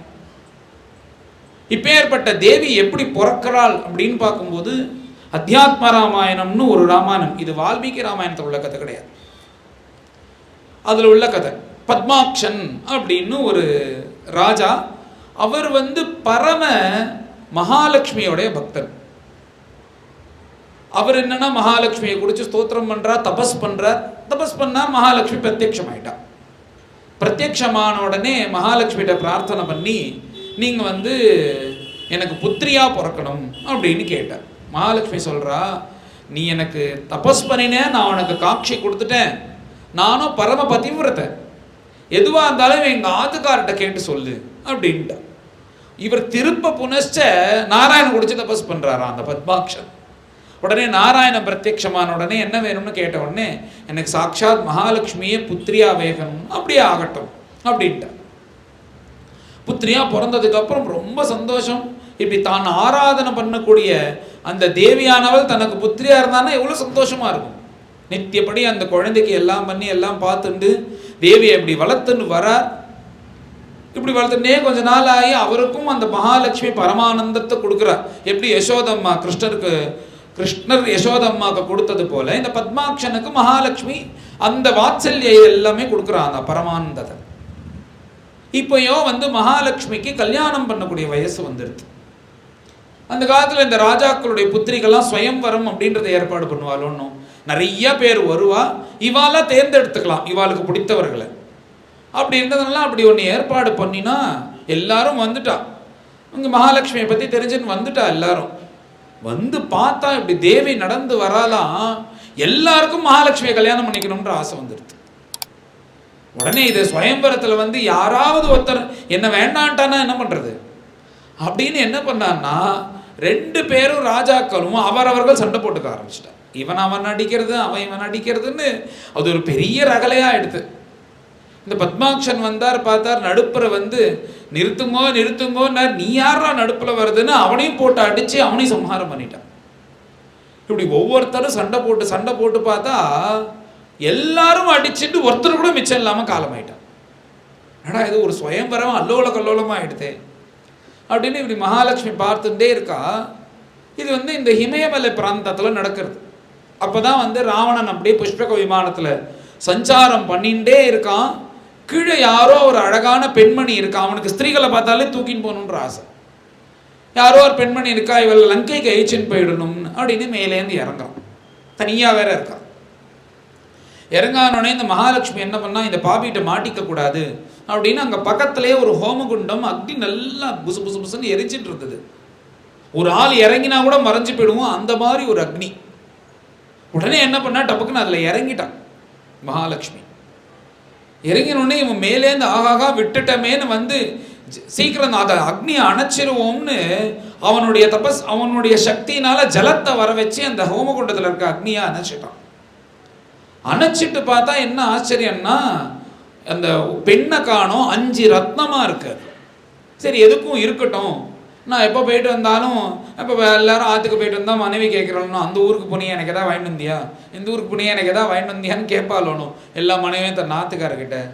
அந்த மாதிரி மந்தோதரி எப்போ வந்தாலும் கேட்பாலாம், அந்த ஊருக்கு போனேன்னு நிலையை எனக்கா எதாவது வாங்கினதில்ல. சரி எப்போ பார்த்தாலும் கேட்டுட்டே இருக்கா. அவள்கிட்ட இந்த 5 ரத்னத்தை கொடுத்து வைப்போன்னு அதை எடுத்து ஒரு பொட்டியில் போட்டு அவனும் அவனுடைய மந்திரியோட சேர்ந்துன்னு எடுத்துன்னு லங்கைக்கு வந்துட்டான். லங்கைக்கு வந்தால் முதல்ல அதை எடுத்து மந்தோதரிகிட்ட கொண்டு காமிச்சா, திறந்து பார்த்தா 5 ரத்னம் இருக்கு. உடனே மந்தோதரி சந்தோஷப்பட்டா, உனக்காக தான் வாங்கிட்டு வந்தேன் அப்படின்னு. அதை எடுத்துன்னு போய் உள்ளே வச்சா, இப்படியே கொஞ்ச நாள் ஆச்சு. ஒரு வாரம் அப்புறம் திறந்து பார்த்தா அந்த ரத்னத்தை காணும். ஒரு பச்சை குழந்தை இருக்கு, பெண் குழந்தை. உடனே இவ ஆச்சரியப்பட்டு, என்னன்னா நீங்கள் ரத்னம் திறந்து பார்த்தேன், ஒரு வாரத்தில் இது என்ன பெண் குழந்தையா ஆயிடுது, இது ஏதோ தேவமாயா இருக்கு, என்ன நடந்தது எனக்கு சொல்லுங்க அப்படின்னு. உடனே மேலேருந்து அவன் பார்த்துட்டு புரிஞ்சுட்டான் ஓரளவுக்கு என்ன நடந்ததுன்னு. இந்த நடந்த கதையை முழுக்க ராவணன் சொன்னான். உடனே மந்தோதரி நமஸ்காரம் பண்ணி, இந்த அம்மா வரத்துக்கு முன்னாடியே இத்தனை அல்லோல கட்டுப்பட்டிருக்கு அந்த இடமே, இவள் இந்த குழந்தை நம்மளுக்கு வேண்டவே வேண்டாம், எங்கேயாவது கொண்டு போய் போட்டுற சொல்லுங்க யாரையாவது அப்படின்ட்டான் மந்தோதரி. உடனே அவன் ஒரு மந்திரிமார்கிட்ட கொடுத்து, இதை கொண்டு போய் எங்கேயாவது, இப்போ நம்ம இங்கே சவுத்தில் இருக்கோம், இங்கேயாவது நார்த்தில் கொண்டு போய் போட்டுடு அப்படின்ட்டான். அவனை ஆகாசமாக சஞ்சாரம் பண்ணி நேபாள தேசத்தில் இருக்குல்ல மிதிலா நகரம், அதில் ஒரு காட்டில் கொண்டு போய் ஒரு இடத்துல புதைச்சிட்டு கிளம்பிட்டான். ஆனால் அந்த குழந்தை இன்னும் உயிரோடு இருக்கு. இப்படி இருக்குன்னு இருக்கும்போது அங்கேருந்து என்ன பண்ணுறாருன்னா, ஜனக்கர் தான் சொன்னனே, அவர் கர்மானுஷ்டானம் பண்ணி தான் பகவான் அடைந்தவர், அவர் வாட்டுக்கு யாகம் பண்ணிகிட்டே இருப்பார் அப்படின்னு சொன்னனே, திரும்ப ஒரு யாகம் பண்ணணும்னு ஆசைப்படுறார். யாகம் பண்ணணும்னா அந்த இடத்த சுத்தம் பண்ணணும். அவருடைய சம்பிரதாயத்தில் என்ன வச்சுட்டு இருக்காருன்னா, ஒரு தங்க கலப்பை ஒன்று வச்சுட்டு இருக்கார். அதை வச்சுன்னா அந்த இடத்த உழுவார், உழுததுக்கு அப்புறம் சுத்தம் பண்ணி அங்கே யாகம் பண்ணுவார். இப்படி சம்பிரதாயமாக வச்சுட்டு இருக்கார். அவர் போல இப்படி உழுதாரா, இப்படி விழும்போது டங்குன்னு எதுலையோ ஏதோ ஒரு மெட்டல்ல அடிச்சது போல சத்தம், நிறுத்து அப்படின்னார். அதை எடுத்துட்டு இப்படி திறந்து பார்த்தா உள்ள திவ்யமான ஒரு பொட்டி. அந்த பொட்டியில் என்னதான் இருக்குன்னு ஆட்களை விட்டு திறக்க சொன்னா, அதுல ஒரு சின்ன பெண் குழந்தை படுத்துட்டு இருக்கு. உடனே மேலேந்து அசரீரி, ஏவமே தத்து நரபதே தர்மேன தனயாதவா, ஏ நரபதே ஜனகா, இவ தர்மேன தனயாத்தவா, உனக்கு ரொம்ப நாளா குழந்தை இல்லைன்னு நினைச்சிட்டு இருக்கியோன்னு, இவ உன்னுடைய பெண் தான், அதனால நீ எடுத்துன்னு போய் வள அப்படின்னு. உடனே இவர் எடுத்துன்னு போய் வளர்க்கிறார். இப்படி கோடு போடும்போது, அந்த கலப்பை கோடு போடும்போது தேவி கிடைச்சதுனால சமஸ்கிருதத்தில் இந்த கோடு போடுறதுக்கு சீதா அப்படின்னு பேர். அதனாலே அதே பேரா வச்சுட்டாராம், சீதா அப்படின்னு பேர் வச்சு. அதுக்கப்புறம் ஜானகி, மைதிலி இதெல்லாம் அந்தந்த இதுக்காக வந்த பேர்கள். இப்படி அந்த தேவியினுடைய பேர் வச்சிருக்கார். பொதுவாக தேவி, இப்போ தேவி பிறந்துட்டா எல்லா இடத்துலையும். ராமர் 64வது தலைமுறை, 64வது தலைமுறை ராமர் அப்படின்னு அந்த பேரெல்லாம் சொல்லுவாள். ஆனால் தேவிக்கும் இருக்கு. தேவி எப்படின்னா ராமர் பகவான்கிட்டேருந்து 64வது தலைமுறை, தேவி பகவான்கிட்டேருந்து 30வது தலைமுறை. அந்த ஒரு இது 30வதுல இருக்கா. பகவானுடைய புள்ள பிரம்மா, பிரம்மாவோட புள்ள மரீச்சி, மரீச்சியோட புள்ள கஷ்யபர், கஷ்யபரோட புள்ள விவஸ்வான், விவஸ்வானோட புள்ள வைவஸ்வதர், வைவஸ்வதனுடைய புள்ள இக்ஷ்வாக்கு. இதுவரையும் ஒரே வம்சம்தான், அங்கேருந்து மாறும்.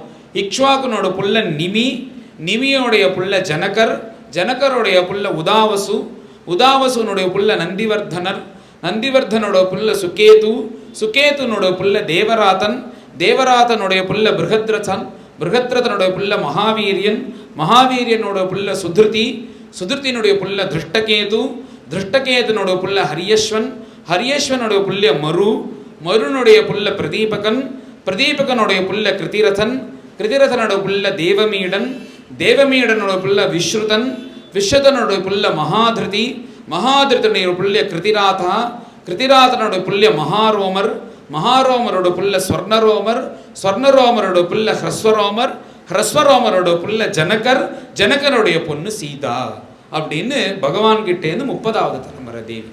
இந்த 64 தலைமுறை பகவான் பற்றி தான், ராமரை பற்றி தான் எல்லா இடத்துலையும் சொல்லுவா. இது மெனக்கெட்டு எழுதினேன் தேவிக்காக, சீதையை பற்றி சொல்லணும்னு. அதனால பகவான்கிட்டேருந்து ஆரம்பித்து இது ஒரு 30வது தலைமுறை தேவி.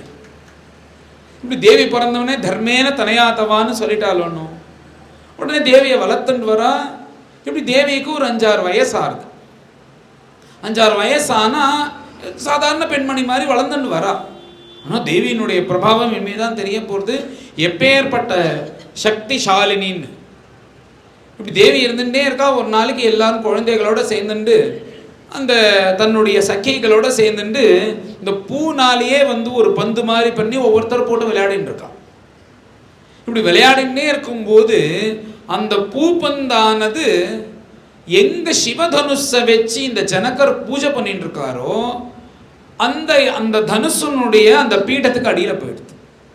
அது என்னன்னா அது சாதாரணமாக ஒருத்தர் போய் நகர்த்தவே முடியாது. இப்போ ஒரு பீடம் இருக்கு, மேலே இருக்குன்னா 4 பேர் வாங்கடா அப்படின்னு சொல்லிட்டு நகர்த்திட்டு என்ன வேணா பண்ணுறோம்ல, அதை நகர்த்தணும்னா அந்த பீடத்தை 10,000 பேர் வரணுமா. 10,000 பேர் வரணும். ரிணாம் 5000 பேர் வரணும். 5000 பேர் அதை வடம் போட்டு இழுத்தாதான் அது நகருமா. இப்போ தேர் இழுக்கிறது மாதிரி ஒரு பெரிய தேர் இழுக்கணும்னா எத்தனை பேர் வரா, ஆயிரக்கணக்கான பேர் என்ன தானே அந்த மாதிரி ஆகுமா அந்த பீட்டத்தை இழுக்கிறதுக்கு. அப்பேற்பட்ட பீட்டம். அது பீட்டம் ஒன்றும் பார்த்தா அப்படின்னா ஊர் மாதிரி இருக்கான்னா அப்படி இல்லை. அது ஆனால் ஒரு 20க்கு 30ன்னு ஒரு மண்டபம் மாதிரி இருக்குது, அதில் இருக்குதுன்னு வச்சுக்கோங்க இருக்கிறது. ஆனால் அதை இழுக்கிறதுக்கு அத்தனை பேர் வேணுமா, அப்படி ஒரு வெயிட்டாக அது. அதில் இருக்கிறது என்னன்னா சிவதனுஷ். அந்த சிவதனுஷ் எப்படின்னா ஜனகனுடைய முன்னோர்களுக்கு பரமேஸ்வரன் கொடுத்து இதை பூஜை பண்ணிடுவான்னு அனுகிரகம் பண்ணி கொடுத்தது. இந்த நிமின்னு ஒருத்தர் சொன்னனே, அந்த நிமிக்கு கொடுத்தா. அவர் பூஜை பண்ணிட்டே வரார். பரம்பரையா அந்த சிவதனுஷுக்கு பூஜை பண்ணிட்டே வரா. இவரு ஸ்ரத்தையா பண்ற. இப்படி விளையாடிட்டே இருக்கும்போது அந்த தேவி கையில் இருக்கிற அந்த அந்த பூனாலேயே செய்கிற பந்த ஒரு சகி கிட்ட போட்டா. திருப்பி அவ போட்டா தேவி கையிலேருந்து நழுவி அந்த பீடத்துக்கு அடியில் போயிடுது. பீடத்துக்கு அடியில் போயிட்டு தான் இனிமேல் அது யார் 5000 பேர் யார் கூப்பிடுறது, யார் வடம் போட்டு தள்ளுறது, சரி அப்புறம் பார்த்துக்கலாம்னு இருபடி அப்படின்னு சொல்லிட்டு தேவி என்ன பண்ணான்னா நேராக போய் இடது கையால் இப்படி தள்ளினா அது நகர்ந்துருது. அந்த பூப்பந்தல் எடுத்து விளையாட ஆரம்பிச்சிட்டான். இப்படி விளையாடினே இருக்கும்போது சாதாரணமாக எடுத்து அந்த குழந்தைகளும் கலந்துக்கல ரொம்ப.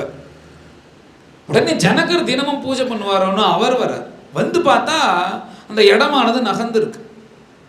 தனக்கு தெரியாமல் இது யாரும் நகர்த்திட முடியாதுன்னா தன்னுடைய அரண்மனை ஒரு 5000 பேர் வந்தால் தான் நகர்த்த முடியும்னா 10 பேர் வந்தாலே ஆகத்தில் எத்தனை பேர் வந்திருக்கான்றது தெரிஞ்சிடும். ஒரு 5000 பேர் வந்தான்னா வந்த சவுடு தெரியாம இருக்குமோ? 5000 பேர் வந்த மாதிரி தெரியல, ஆனாலும் இது நகர்ந்திருக்கு, என்ன ஆச்சரியம், யாரோ ஏதோ பண்ணியிருக்கா அப்படின்னு தேடி தேடி பார்க்கும்போது கடைசியா அந்த குழந்தைகள்கிட்ட கூப்பிட்டு கேட்டா, இல்லை நாங்கள் இந்த மாதிரி பந்து விளையாடிட்டு இருந்தோம், சீதை தான் வந்து அதை நகர்த்தி எடுத்தா அப்படின்னு. உடனே அவர் பயந்துட்டார். என்னன்னா இப்போ புருஷால் வந்து நல்ல சக்திமானா இருந்தான்னா சந்தோஷப்படுவா. ஸ்திரீகளுக்கு பொறுத்தவரையும் நேச்சர் எப்படின்னா நல்ல புத்திமதி, புத்தி தான் ஜாஸ்தியவா. இப்போ நேச்சுரலி பார்த்தேன்னா புருஷாலுக்கு சரீர பலம் ஜாஸ்தி, ஸ்திரீகளுக்கு புத்தி பலம் ஜாஸ்தி. புத்திஷ்சாபி சதுர்குணம்னு சாஸ்திரத்தில் சொல்லும் போதே புத்தி பேசி ஜெயிக்கவே முடியாது ஸ்திரீகள் கிட்ட அப்படின்னு சாஸ்திரமே சொல்றது.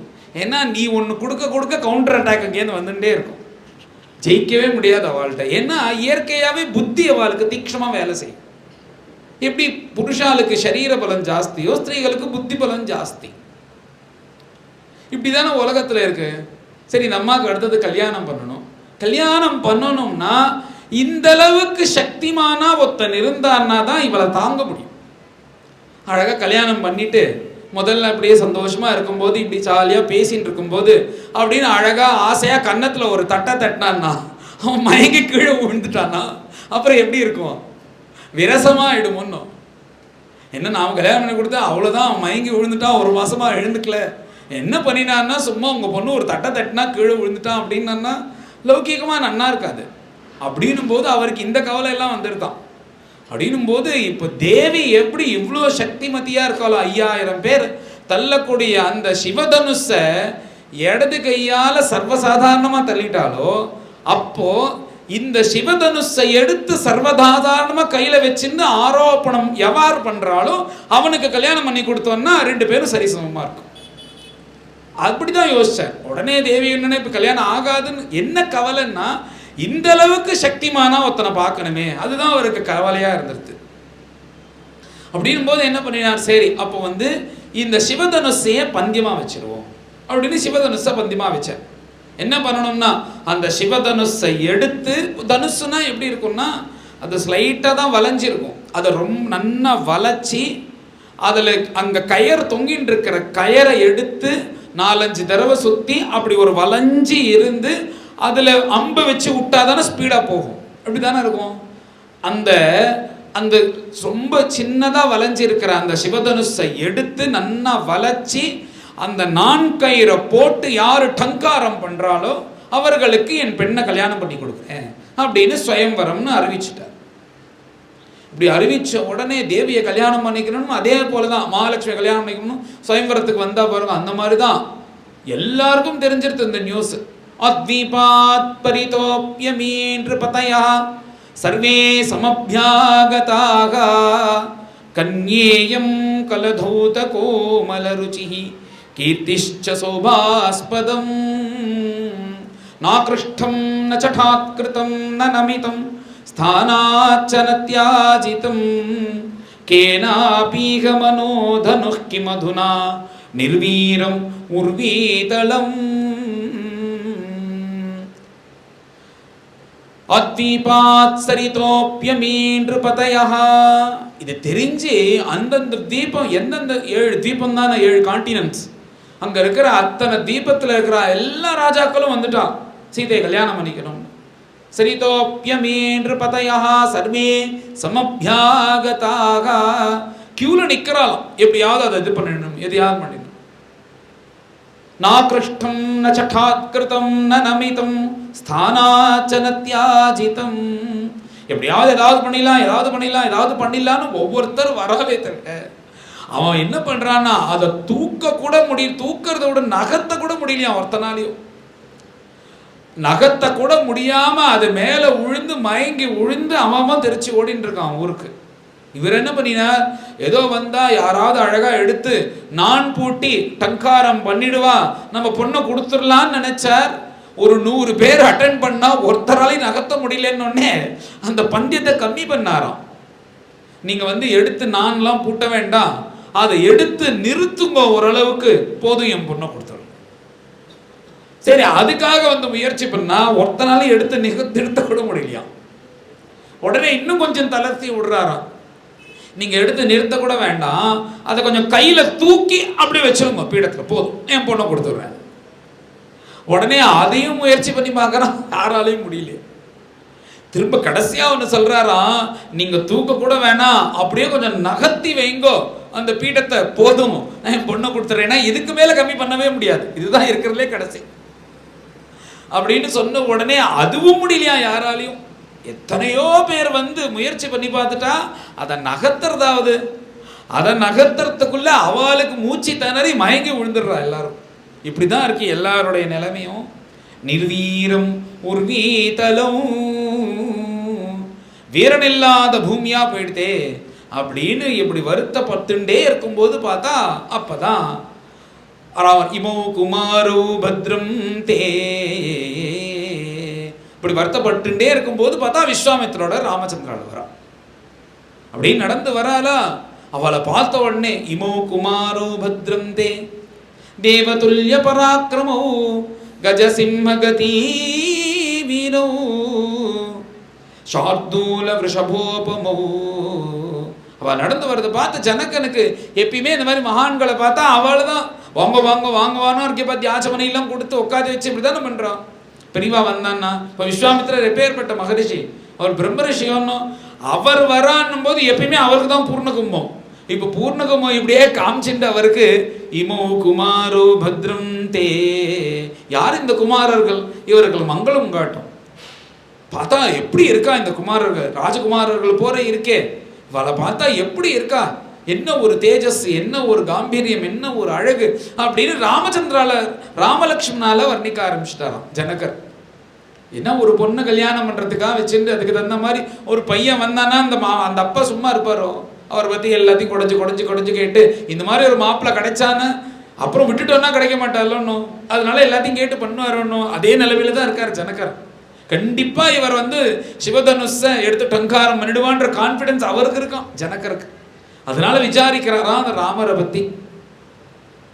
உடனே விஸ்வாமித்திரர் எல்லாம் முடிஞ்சதுக்கு அப்புறம் அவர் கொஞ்சம் அப்படின்னு தொண்டையை கணைக்கிறார், நான் ஒருத்தன் இங்க இருக்கேன்னு. அப்புறம் வரணும்னு அவரையும் கூப்பிட்டு ராமலக்ஷ்மணாலையும் அழைச்சிட்டு உள்ள வர. இப்படி உள்ள வந்த உடனே விஸ்வாமித்திரர் சொல்ற, இவர் தசரத குமாரால் ராமலக்ஷ்மணால்னு பேரு. இந்த மாதிரி நேத்திக்கு தான் வந்து இந்த மாதிரி சித்தாசிரமத்தில் யாக சம்ரக்ஷணெல்லாம் பண்ணி வச்சு அப்புறம் அங்கே பக்கத்தில் போய் கௌதமருடைய பத்னியாக இருக்கக்கூடிய அகல்யக்கு சாப விமோச்சனத்தை கொடுத்து இப்போ இங்கே வந்திருக்கா அப்படின்னு உடனே பரம சந்தோஷமா ஜனக்கு இருக்கு. உடனே ஜனகர் சொல்ற, மேலே வந்து சிவதனுஷ் பங்கத்துக்கு போகலாமா, சிவதனுர் யாகத்துக்கு போகலாமான்னு அவசியம் அப்படின்னு கிளம்புற 3 பேர். இப்படி கிளம்பி சபா மண்டபத்துக்கு வந்தாச்சு. ராமருக்கு என்னன்னா, பொதுவாக ஒரு நல்ல கெட்டிக்காரனா இருக்கிறவர், தன் பராக்கிரமசாலியா இருக்கிறவருக்கு சேலஞ்ச் வரதானே அவளுக்கு ரொம்ப பிடிக்கும். நல்லா படிக்கிறவன்கிட்ட போய் இந்த மாதிரி நீர் வந்து ஃபில் இன் த பிளாங்க்ஸ் 4 எழுதினா போதும்னா அவனுக்கு கோவம் வருமோ, அவனுக்கு ஏற்ற மாதிரி படிப்பை கொடுக்கணும், அப்பதான் நன்னா எழுதுவான். நன்னா வேலை செய்கிறவங்கிட்ட போய் சும்மா நீ இந்த சேர் 2 சேர் அங்கே போடுன்னா அது அவனுக்கு ஈடாக ஆகாது. அதனால இன்னும் கெட்டிக்காரலா இருக்கிறவளுக்கு அந்த ஒரு சேலஞ்சு தானே ரொம்ப பிடிக்கும். இவர் காத்துன்னு இருக்காராம், அப்படி என்ன இந்த சிவதனுஷ், நம் ஒத்தராலையும் எடுத்து நான் பூட்ட முடியாத ஒரு சிவதனுஷ் உண்டா, அதை எப்படியாவது நம்ம பந்தயத்தில் ஜெயிக்கணும்னு ராமர் பார்த்துட்டு இருக்கார். உடனே அவர் வந்த உடனே விஸ்வாமித்திரர் சொல்றாரு, அப்பா இது சிவதனுஷ், வத்சா ராமதனு பஷ்யா, வத்ச ராமதனு பஷ்யா, ஏ ராமா சிவதனுஷ பாரு அப்படின்னு சொன்ன உடனே அவர் பார்க்கறையாம், தோல நேப்பிவா பூர நேப்பிவா, நீங்க வந்து பந்தயம் மாத்தி வச்சுட்டு இருக்கு, இப்ப என்ன இதை எடுத்து நிறுத்தணுமா இல்ல டங்காரம் பண்ணணுமா, எதுன்னு கரெக்டா சொல்லுவோன்னு கேட்கிறாராம். என்ன அவர் மாத்திட்டாரோன்னு, தூக்கினா போதும் நகர்த்தினா போதும்னு இல்லப்பா, அதை எடுத்து நிறுத்தி வளைச்சி நான் போட்டு டங்காரம் பண்ணணும், இதுதான் பந்தியம் அப்படின்னு அப்படியே ஆகட்டும்னாராம். விஸ்வாமித்திரருக்கு ஒரு நமஸ்காரம் பண்ணினார். அங்கே இருக்கிற பெரியவா எல்லாருக்கும் ஒரு நமஸ்காரம் பண்ணி நேராக போற. போய் என்னன்னா அந்த சிவ தனுஷ் இருக்கிற பீடத்து மேல இருக்கிற அந்த தனுஷை இப்படி எடுத்ததுதான் தெரியுமா எல்லாருக்கும், டான்னு ஒரு சத்தம், ஒரு பாம்பு வெடிக்கிறது மாதிரி. ஏன்னா அந்த கண்ணை மூடி கண்ணை திறக்கிறதுக்குள்ள அந்த சிவதனுஷை எடுத்து வளைச்சி நான் போட்டு டங்காரம் பண்ணிட்டார், பண்றதுக்காக வளைச்சிட்டார். இப்படி பார்த்துட்டே இருக்கும்போது டமான்னு ஒரு சத்தம், பார்த்தா எல்லாரும் ஓடி போயிட்டா. அங்கேருந்து ஒரு 4 பேர் தான் இருக்கா. யாருன்னா ஜனகன், ராமலக்ஷ்மணன், விஸ்வாமித்ரன். பாக்கி எல்லாம் அங்க வந்திருந்த ஆயிரக்கணக்கான ஜனங்கள்லாம் ஓடி போயிட்டா பயத்துல. இப்படி நடந்து வர பிரபு என்ன பண்ணார்னா, அந்த சிவதனுஷை எடுத்து தன் ஒரு கால ஒரு நுனியை அணைச்சிட்டு மற்றொரு நுனியை இப்படி வளைச்சி நான் பூட்டணும்னு போறார். அவருடைய ஃபோர்ஸ் தாங்காம ஏற்கனவே பழசா இருக்கிறதுனால அந்த சிவதனுஷு டமார்னு உடைஞ்சிருத்த. தத் பபஞ்ச தனுர் மத்தியே, அந்த சத்தம் தாங்க முடியாம தான் எல்லாம் பாம்பு வெட்டிச்சது போல அவ சதறி ஓடினா அப்படின்னு இப்ப ஏற்பட்ட சிவதனுஷ பகவான் உடைச்சு தேவியை கல்யாணம் பண்ணிக்கிறார். இத இந்த இடத்தை அழகா தேவி வர்ணிக்கிறார். எங்க வர்ணிக்கிறார்னா, சீதையும் ராமரும் சேர்ந்து காட்டுக்கு வந்ததுக்கு அப்புறம் அங்க வந்து அனசூயம்மா அத்ரி ஆசிரமத்துக்கு வரா. அனசூயம்மா அத்ரி ஆசிரமத்துக்கு வந்த போது அந்த அத்ரிக்கு நமஸ்காரம் பண்றார் ராமரும் சீதையும். நமஸ்காரம் பண்ண உடனே அத்ரி சொல்றாராம், நீ வந்து அனசூயகான்னு உனக்கு ஒரு பேர் உண்டு ராமா, யார் பார்த்தியும் நீ அசூய படமாட்ட, நீ ஒத்தந்தான் இந்த உலகத்துல இருக்கான்னு எல்லாருக்கும் தெரியும். ஆனா இன்னொரு அம்மா இருக்கா, அவள் யாருன்னா என்னுடைய மனைவி அனசூயா. அனசூயான்னு பேரை வச்சுட்டு உலகத்துல இருக்க பேர் மாத்திரம் அனசூயான்னு வச்சுட்டு இருப்பா. ஆனா யார் வந்தாலும் புச புசன்னு அவளை திட்டின்னு இருப்பா. பேருக்கும் அவளுக்கும் சம்பந்தமே இருக்காது. ஒவ்வொரு நேதிக்கு வந்தா இது வந்தா 2 புடவை வாங்கினா எனக்கு 10 புடவையோட இருக்கா, எனக்கு ஒரு 4-5 புடவை தான் இருக்கு, 10 பவுன் தான் இருக்கு என்கிட்ட, இப்படின்னு அனசூயான்னு பேரை வச்சுட்டு இப்படி புலமின்னு இருப்பா. அந்த மாதிரியானா அந்த மாதிரி இல்லப்பா, அந்த பேருக்கும் அவளுக்கும் ஒரே மாதிரி இருக்கக்கூடிய அந்த பேர் அவளுக்கு தான் தகும், நீ அவளை போய் தரிசனம் பண்ணணும்னு அனுப்புறாராம் அத்ரி அனசூய கிட்ட. அனசூய கிட்ட போய் நமஸ்காரம் பண்ணிட்டு வெளில வந்த உடனே தேவியை உக்காத்தி வச்சு அனசூய கேட்கிறாளாம், சீதாக்கள் நீ ராமரை கல்யாணம் பண்ணிட்டியோன்னு, அந்த சீதா கல்யாணத்தை சொல்ல. அதுக்கு மேலே தேவியை பார்த்து கொண்டாடுறாளாம். திக்வா ஞாதி ஜனம் சீதே, நீ வந்து ராமரை ஒரு பொழுதும் எப்பயுமே வந்து நீ அவரை குறைச்சலா பார்த்துடக்கூடாது. ஏன்னா இப்ப சர்வ ராஜ்யத்தையும் விட்டுட்டு இப்ப பரதேசியா தானே காட்டுல வந்திருக்காரு. இந்த சமயத்துல எந்த மனைவியா இருக்கானது உங்களுக்கு துப்பு இல்லை, அங்க சௌக்கியமா ராஜ்யத்துல இருக்கிறத விட்டுட்டு உங்க கூட மண்ணாட வேண்டி இருக்கு அப்படின்னு தானே உலகத்துல இருக்கிற எல்லாரும் சொல்லுவா.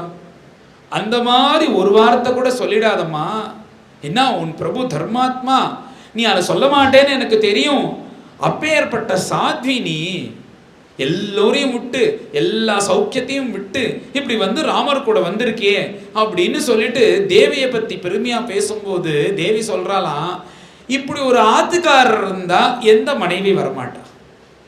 என் ராமர் எப்படி தெரியுமோ, ஸ்திரானுராகா தர்மாத்மா மாத்ருவத் பித்ருவத் பிரியா, ஸ்திரானுராகா எப்பயுமே ஒரே பிரியத்தோட இருப்பார்.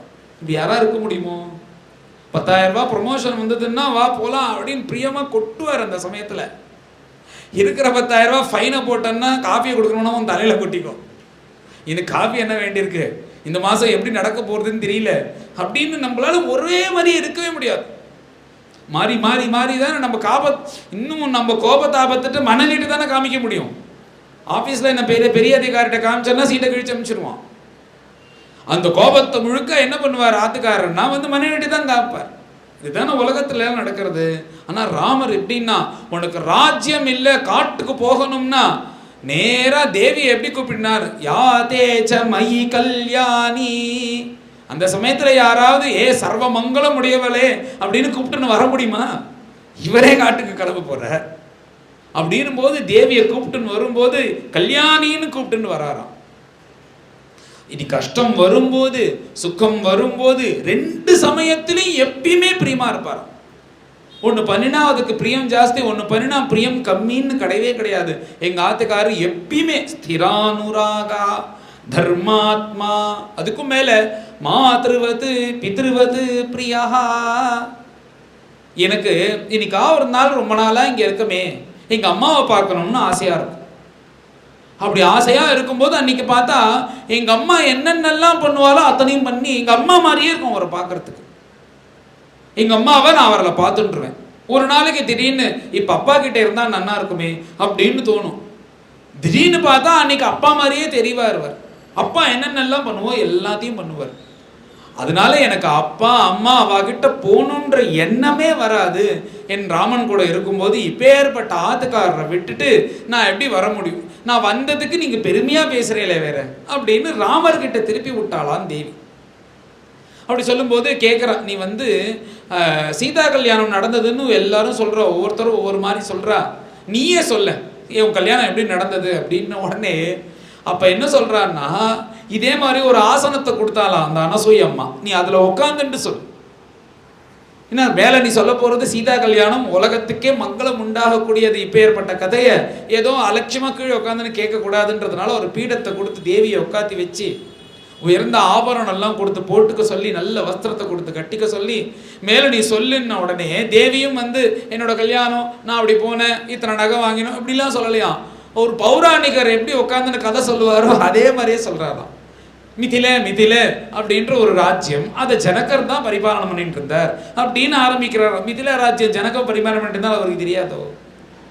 அப்படியே கதை சொல்லிட்டு வரும்போது இந்த மாமி சிவதனுஷ பண்ணிட்டு எங்க அப்பா ரொம்ப சந்தோஷப்பட்டு என்னை கொண்டு கன்னிகாதானம் பண்றதுக்காக அந்த இதில் நடத்தின கன்னியாம் கனக சம்பன்னாம்னு எடுத்துன்னு வந்தார். என்னை பார்த்து அந்த 7 தீபத்தில் இருக்கிற ராஜாக்கள்லாம் அள்ளின்னு போயிடணும்னு வந்தான். ஒத்தனாலையும் முடியல. ஆனா ராமர் அந்த தனுஷை உடைச்சிட்டு என்னை இப்படி கொண்டு கொடுக்கும்போது சாதாரணமா இருக்கிறவன்லாம் கல்யாணம்லாம் அப்புறம் பார்த்துக்கலாம், நான் அழிச்சுன்னு போறேன்னு அழிச்சுன்னு போயிடுவான். ஆனா என் பிரபு எப்படி நின்னார்னா, ஏதோ சிவதனுஷு எடுத்து நான் பூட்ட சொன்னேன், இதெல்லாம் பண்ணிட்டேன், கல்யாணம்லாம் எங்க அப்பாவை கேட்காம நான் பண்ணுவேணும். 60,000 வருஷம் கஷ்டப்பட்டு இத்தனை தபஸுப்பட்டு என்னை பெத்தது அவரை கேட்காம கல்யாணம் பண்ணிக்கிறதுக்கா? எங்க அப்பாவுக்கு சொல்லி சம்மதமா அதை தான் நான் பண்ணிப்பேன் அப்படின்னு சொன்னார். அப்பேற்பட்ட புண்ணிய புருஷர். அதை பார்த்தோன்னே எனக்கு ரொம்ப பிடிச்சிருது எங்க ஆத்துக்காரரை. என்னை பார்த்தோன்னே ஆசைப்பட்டு ஐஷன் போகணுன்றதை விட அப்பாட்ட கேட்டுதான் இந்த கல்யாணம் பண்ணிக்கணும்ன்ற ஒரு தர்மத்தை இதில் இருந்தாரோ, அதுல ரொம்ப சந்தோஷம் அப்படின்னு தேவி சொல்றான். தேவி எப்படின்னா, சீதா தேவி மகா கெட்டிக்காரி. ராமரை தனியா ஏகாந்தமா இருக்கும்போது நிறைய விஷயத்துல ராமரையே கூத்துருவாளாம். மேலே காட்டுக்கு வந்து போகணுன்ற தீர்மானம் ஆயிடுது. தீர்மானம் ஆன உடனே எல்லாரும் வந்துட்டா. உடனே ராமர் கிளம்பி வந்தார். தேவி கிட்ட எல்லாத்தையும் சொல்லிட்டு, எனக்கு வந்து இந்த மாதிரி பட்டாபிஷேகமானது நின்றுடுத்து, ஏன் நாத்தா அப்படின்னோடனே, இல்லை கைகையம்மா வரன்னு கேட்டிருக்கா அப்பா கிட்ட. என்னன்னா, நான் வந்து பட்டாபிஷேகம் நிற்க போகிறது, இந்த நடக்கக்கூடிய பட்டாபிஷேகம் பரதனுக்கு, நாம் வந்து இங்கே ராஜ்யத்திலையும் இருக்கக்கூடாது, நான் அதனால 14 வருஷம் ரிஷிவேஷம் பூண்டு நான் காட்டில் இருக்கணும். இதுதான் கைகை வரனா கேட்டிருக்கா. அப்பாக்கும் வேற வழி இல்லாம சத்தியபாஷ பத்தனாக கொடுத்துட்டார். நான் மேலே கிளம்பணும் அப்படின்னு சொல்லிட்டு தேவிகிட்ட சொல்லிட்டு மேலே வந்து, நான் கிளம்புறேம்மா, நான் ஊரில் இல்லைன்றதுக்காக நீ 10 மணி வரையும் தூங்கக்கூடாது, எப்பயும் போல எழுந்துக்கணும், அப்பா அம்மாவை கவனிக்கணும், நித்தியம் பண்ணக்கூடிய ஆராதனை எல்லாம் பண்ணணும், அப்புறம் வந்து எப்பயும் நான் இருந்தா எப்படி இருப்பியோ சர்வ மங்களத்தோட அப்படி இருக்கணும்னு இப்படி எல்லா உபதேசங்களும் தேவிக்கு பண்றார் ராமர். எல்லாத்தையும் கேட்டுண்டா. எல்லாத்தையும் கேட்டுண்டு தேவி கேட்கறாலாம், இதுக்கு முன்னாடி நீங்க எங்க போனேன் அப்படின்னா. இதுக்கு முன்னாடி நேரா எங்க அம்மாட்ட போனேன். உங்க அம்மா என்ன சொன்னா? அம்மா கிட்ட நமஸ்காரம் பண்ணி இந்த மாதிரி காட்டுக்கு போறேம்மா, இந்த மாதிரி என்னன்னு சொன்ன உடனே உங்க அம்மா என்ன சொன்னா அப்படின்னோடனே, ராமா நான் உன் கூடயே வந்துடுறேன் ராமா, நான் இங்க என்னால இருக்க முடியாது, இந்த தசரதன் நீ இருக்கும் போதே இத்தனை வேலை பண்றா இந்த கைகை, நீயும் கிளம்பி இந்த தசரதன் வந்து அவள் பேச்சை கேட்டுட்டு என்னை என்ன வேணாலும் பண்ணுவா, ஏன்னா இந்த கைகை அப்படி இருக்கிறவள், அதனால நான் இங்க இருக்க மாட்டேன் ராமா, நான் உன் கூட வந்துடுறேன் அப்படின்னா. சரி, நீங்க என்ன சொன்னீங்க அதுக்கு? இல்லைம்மா, ஆத்துக்காரர் தான் ரொம்ப முக்கியம், என்னதான் இருந்தாலும் சரி ஆத்துக்காரர் இருக்கிறவளையும் அவரை பார்த்துக்க வேண்டிய கடமை உனக்கு இருக்குமா, அதனால நீ இங்கே தான் இருக்கணும் அப்படின்னு சொன்னேன். அப்போ உங்க அம்மாவுக்கு ஒரு தர்மம், எனக்கு ஒரு தர்மமா? என்னதான் இருந்தாலும் பரவாயில்ல, எப்படி இருந்தாலும் பரவாயில்ல, உங்க ஆத்துக்காரரை பார்த்துக்கணும்னு உங்க அம்மாட்ட நீங்க சொல்லிட்டு, நீங்க நான் தனியா காட்டுக்கு கிளம்புறேன், நீங்க இரு பார்த்துக்கோன்னா அது சரியோ அப்படின்னு உடனே ராமர் தலையை குடிச்சுட்டாரோ. என்ன பேச முடியும் இதுக்கு மேல? ராமருக்கு தேவி அழைச்சின்னு போகணுன்றதான் ஆசை. ஆனா என்ன, தேவி வாக்குனால வரட்டும், அதை என்ன சொல்றான்னு பார்ப்போம் அப்படின்னு சொல்றாலாம். அதுக்கு ஏன் ரொம்ப பயப்படுறேன், ஏன் அழைச்சின்னு போறதுக்கு இவ்வளவு யோசனை பண்றேன்னா உடனே அதுக்கு சொல்றாலாம் ராமர் சொல்றாராம், இனி என்ன காடு என்ன இந்த அயோத்தி மாதிரி இருக்குன்னு நினைச்சிட்டு இருக்கியா, இத்தனை ஜனங்கள், வசதியான ரோடு, உனக்கு அழைச்சின்னு போறதுக்கு ரத்தம், உனக்கு உபச்சாரம் பண்ணுறதுக்கு இத்தனை ஜனங்கள், இதெல்லாம் அங்கே காட்டில் இருக்குமா, ரோடே இருக்காது, எல்லாம் கல்லு முள்ளும் நடக்கணும். போராதுக்கு துஷ்ட மிருகங்கள், ராட்சசர்கள் எல்லாரும் சஞ்சாரம் பண்ணிட்டு இருக்கிற இடம், அதனால சௌக்கியமாக இருக்காதுமா, அதனால தான் யோசிக்கிறேன்னா உடனே தேவி சிரிக்கிறாளாம். எங்கள் அப்பா நல்ல ஒரு வீரனான புருஷனுக்கு கல்யாணம் பண்ணி கொடுத்தான்னு நான் நினச்சேன். ஆனால் இப்போ தான் தெரியுது, ராம ஜாமாதரம் பிராப்பிய ஸ்திரியம் புருஷ விக்கிரகம். ஒரு ஆம்பளைங்க இல்லாமல் இப்படி பொம்மநாடி மாதிரி புலம்புறையில போகிறதுக்கு, அங்கே போனால் இது வேடும், இங்கே போனால் அது வேடும்னு நான் ஒரு வீரனை கல்யாணம் பண்ணிக்கிறேன்னு பார்த்தா ஒரு ஸ்திரீ, ஒரு கோழையாக இருக்கக்கூடிய ஒரு ஆம்பளை கல்யாணம் பண்ணிட்டேனா அப்படின்னு பேசுகிறா. இது சதிபதிகளுக்குள்ள உள்ள பேச்சு தானே. உடனே என்ன தேவி இப்படிலாம் ராமரை பேசலாமா அப்படின்னு நினைக்கக்கூடாது. இப்படிலாம் பேசலைன்னா அது புண்ணாக்குன்னு அர்த்தம். கெட்டிக்காரால இருந்தானா இந்த மாதிரி வரத்தான் வரும் பேச்சு. இந்த மாதிரிலாம் சொன்ன உடனே ராமர் இதை குறிச்சிக்கிறாராம். இதுக்கு பதில் பின்னாடி சொல்லுவோம். எவர் எப்பயுமே வாக்குனால சொல்ல மாட்டார் பதில். ஒருத்தி திட்டிகிட்டே இருந்தானா நான் பாரு இன்னொரு 10 நாளில் சாதிச்சு காமிக்கிறேன்னு சொல்கிறவங்க முட்டாள். அதை சாதிச்சுட்டு அவள்கிட்ட சொல்லணும், பார்த்தியா அன்னைக்கு இப்படி சொன்னியே, இன்னைக்கு எப்படி முடிஞ்சிருதுன்னு. அப்படி பண்ணக்கூடியவரோன்னு ராமர் அவர் அதை நோட் பண்ணி வச்சுட்டார், அது பின்னாடி சொல்கிறதுக்கு. இப்படி தேவியோட கிளம்பி ராமர் பரம சந்தோஷமாக காட்டில் இருக்காராம்.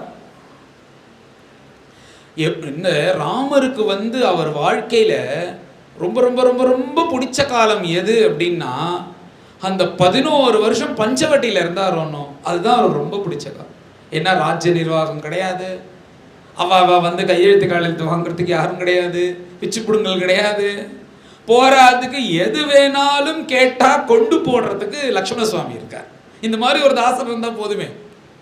யாராவது நமக்கு எது வேணாலும், இப்போ வசதிகள் எத்தனை இருக்குது, தட்டினா 10வது நிமிஷம் கொண்டு கொடுத்துட்டு போயிடுறாரோ, அந்த மாதிரி வசதிகள் இருக்கணும். அந்த மாதிரி இருக்காரோ லக்ஷ்மண சுவாமி. எதை கேட்டாலும் 10வது நிமிஷம் கொண்டு கொடுத்துட்றாரோ. அப்படி பார்த்துக்கிறதுக்கு லக்ஷ்மண சுவாமி. போராதுக்கு அழகாக ஒரு மலை, ஒரு ஹில் ஸ்டேஷன், ஒரு நதிக்கரை, கோதாவரி நதிக்கரை பஞ்சவட்டியில். இன்றைக்கி பஞ்சவட்டி போய் பார்த்தோம்னா நம்மளுக்கு கஷ்டமாக இருக்கும், ஏன்னா நிறைய கட்டடங்கள்லாம் வந்துடுது. அந்த காலத்தில் அது காட்டு பிரதேசமாக இருந்த இடம்.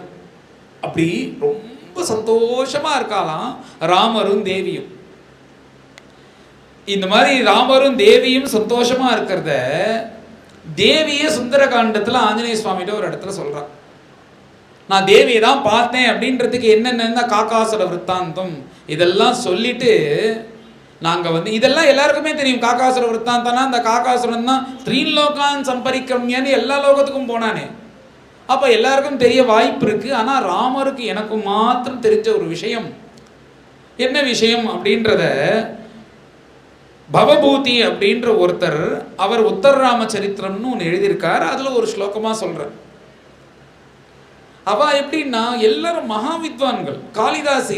காளிதாசன் வாழ்ந்த காலம். காளிதாசன் எப்பேற்பட்ட கவி.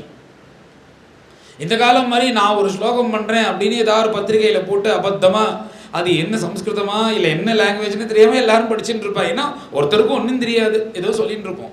ஆனால் அந்த காலத்தில் அப்படி கிடையாது. ஒன்றும் 300-400 வருஷம் முன்னாடி சம்ஸ்கிருத நிதி. இப்போ எப்படி இங்கிலீஷ் சரளமாக எல்லாரும் பேசிகிட்டு இருக்கோம். இங்கிலீஷில் ஏதாவது தப்பாக போட்டோன்னா உடனே கண்டுபிடிச்சி அண்டு தப்பு, டூ தப்பு, வித்து தப்புன்ற அளணும். அந்த மாதிரி இருந்த காலம் சம்ஸ்கிருதத்துக்கு. அப்படி இருக்கும்போது யாராவது நான் ஒரு ஸ்லோகத்தை பண்ணிட்டேன் இதை வச்சுக்கோ அப்படின்னு சொல்ல முடியாது. அது என்னன்னா 10 வித்வான்களை உக்காத்தி வச்சு அவர் பண்ணின கிரந்தத்தை சொல்லி அவ சரின்னு சொன்னதுக்கு அப்புறம் தான் சொல்லணும். அவ கொடைவா போட்டு இது என்ன ஆத்மனை பத்தியா பரஸ்மை பத்தியா, இது கர்த்தரி பிரயோகமா கர்மணி பிரயோகமா, இந்த இடத்துல இது தப்பா வருது அப்படின்னு கொடைவா போட்டு அதை எல்லாத்துக்கும் பதில் சொல்லணும். இது ஏன் இப்படி எழுதியிருக்கேன்னா அதுக்கு பதில் சொல்லணும். பதில் சொல்லாமல் அதுக்கு சொல்ல முடியும், மேலே இதை ஏற்றுக்க மாட்டான். அப்படி கெட்டிக்காரராக இருந்த காலம்.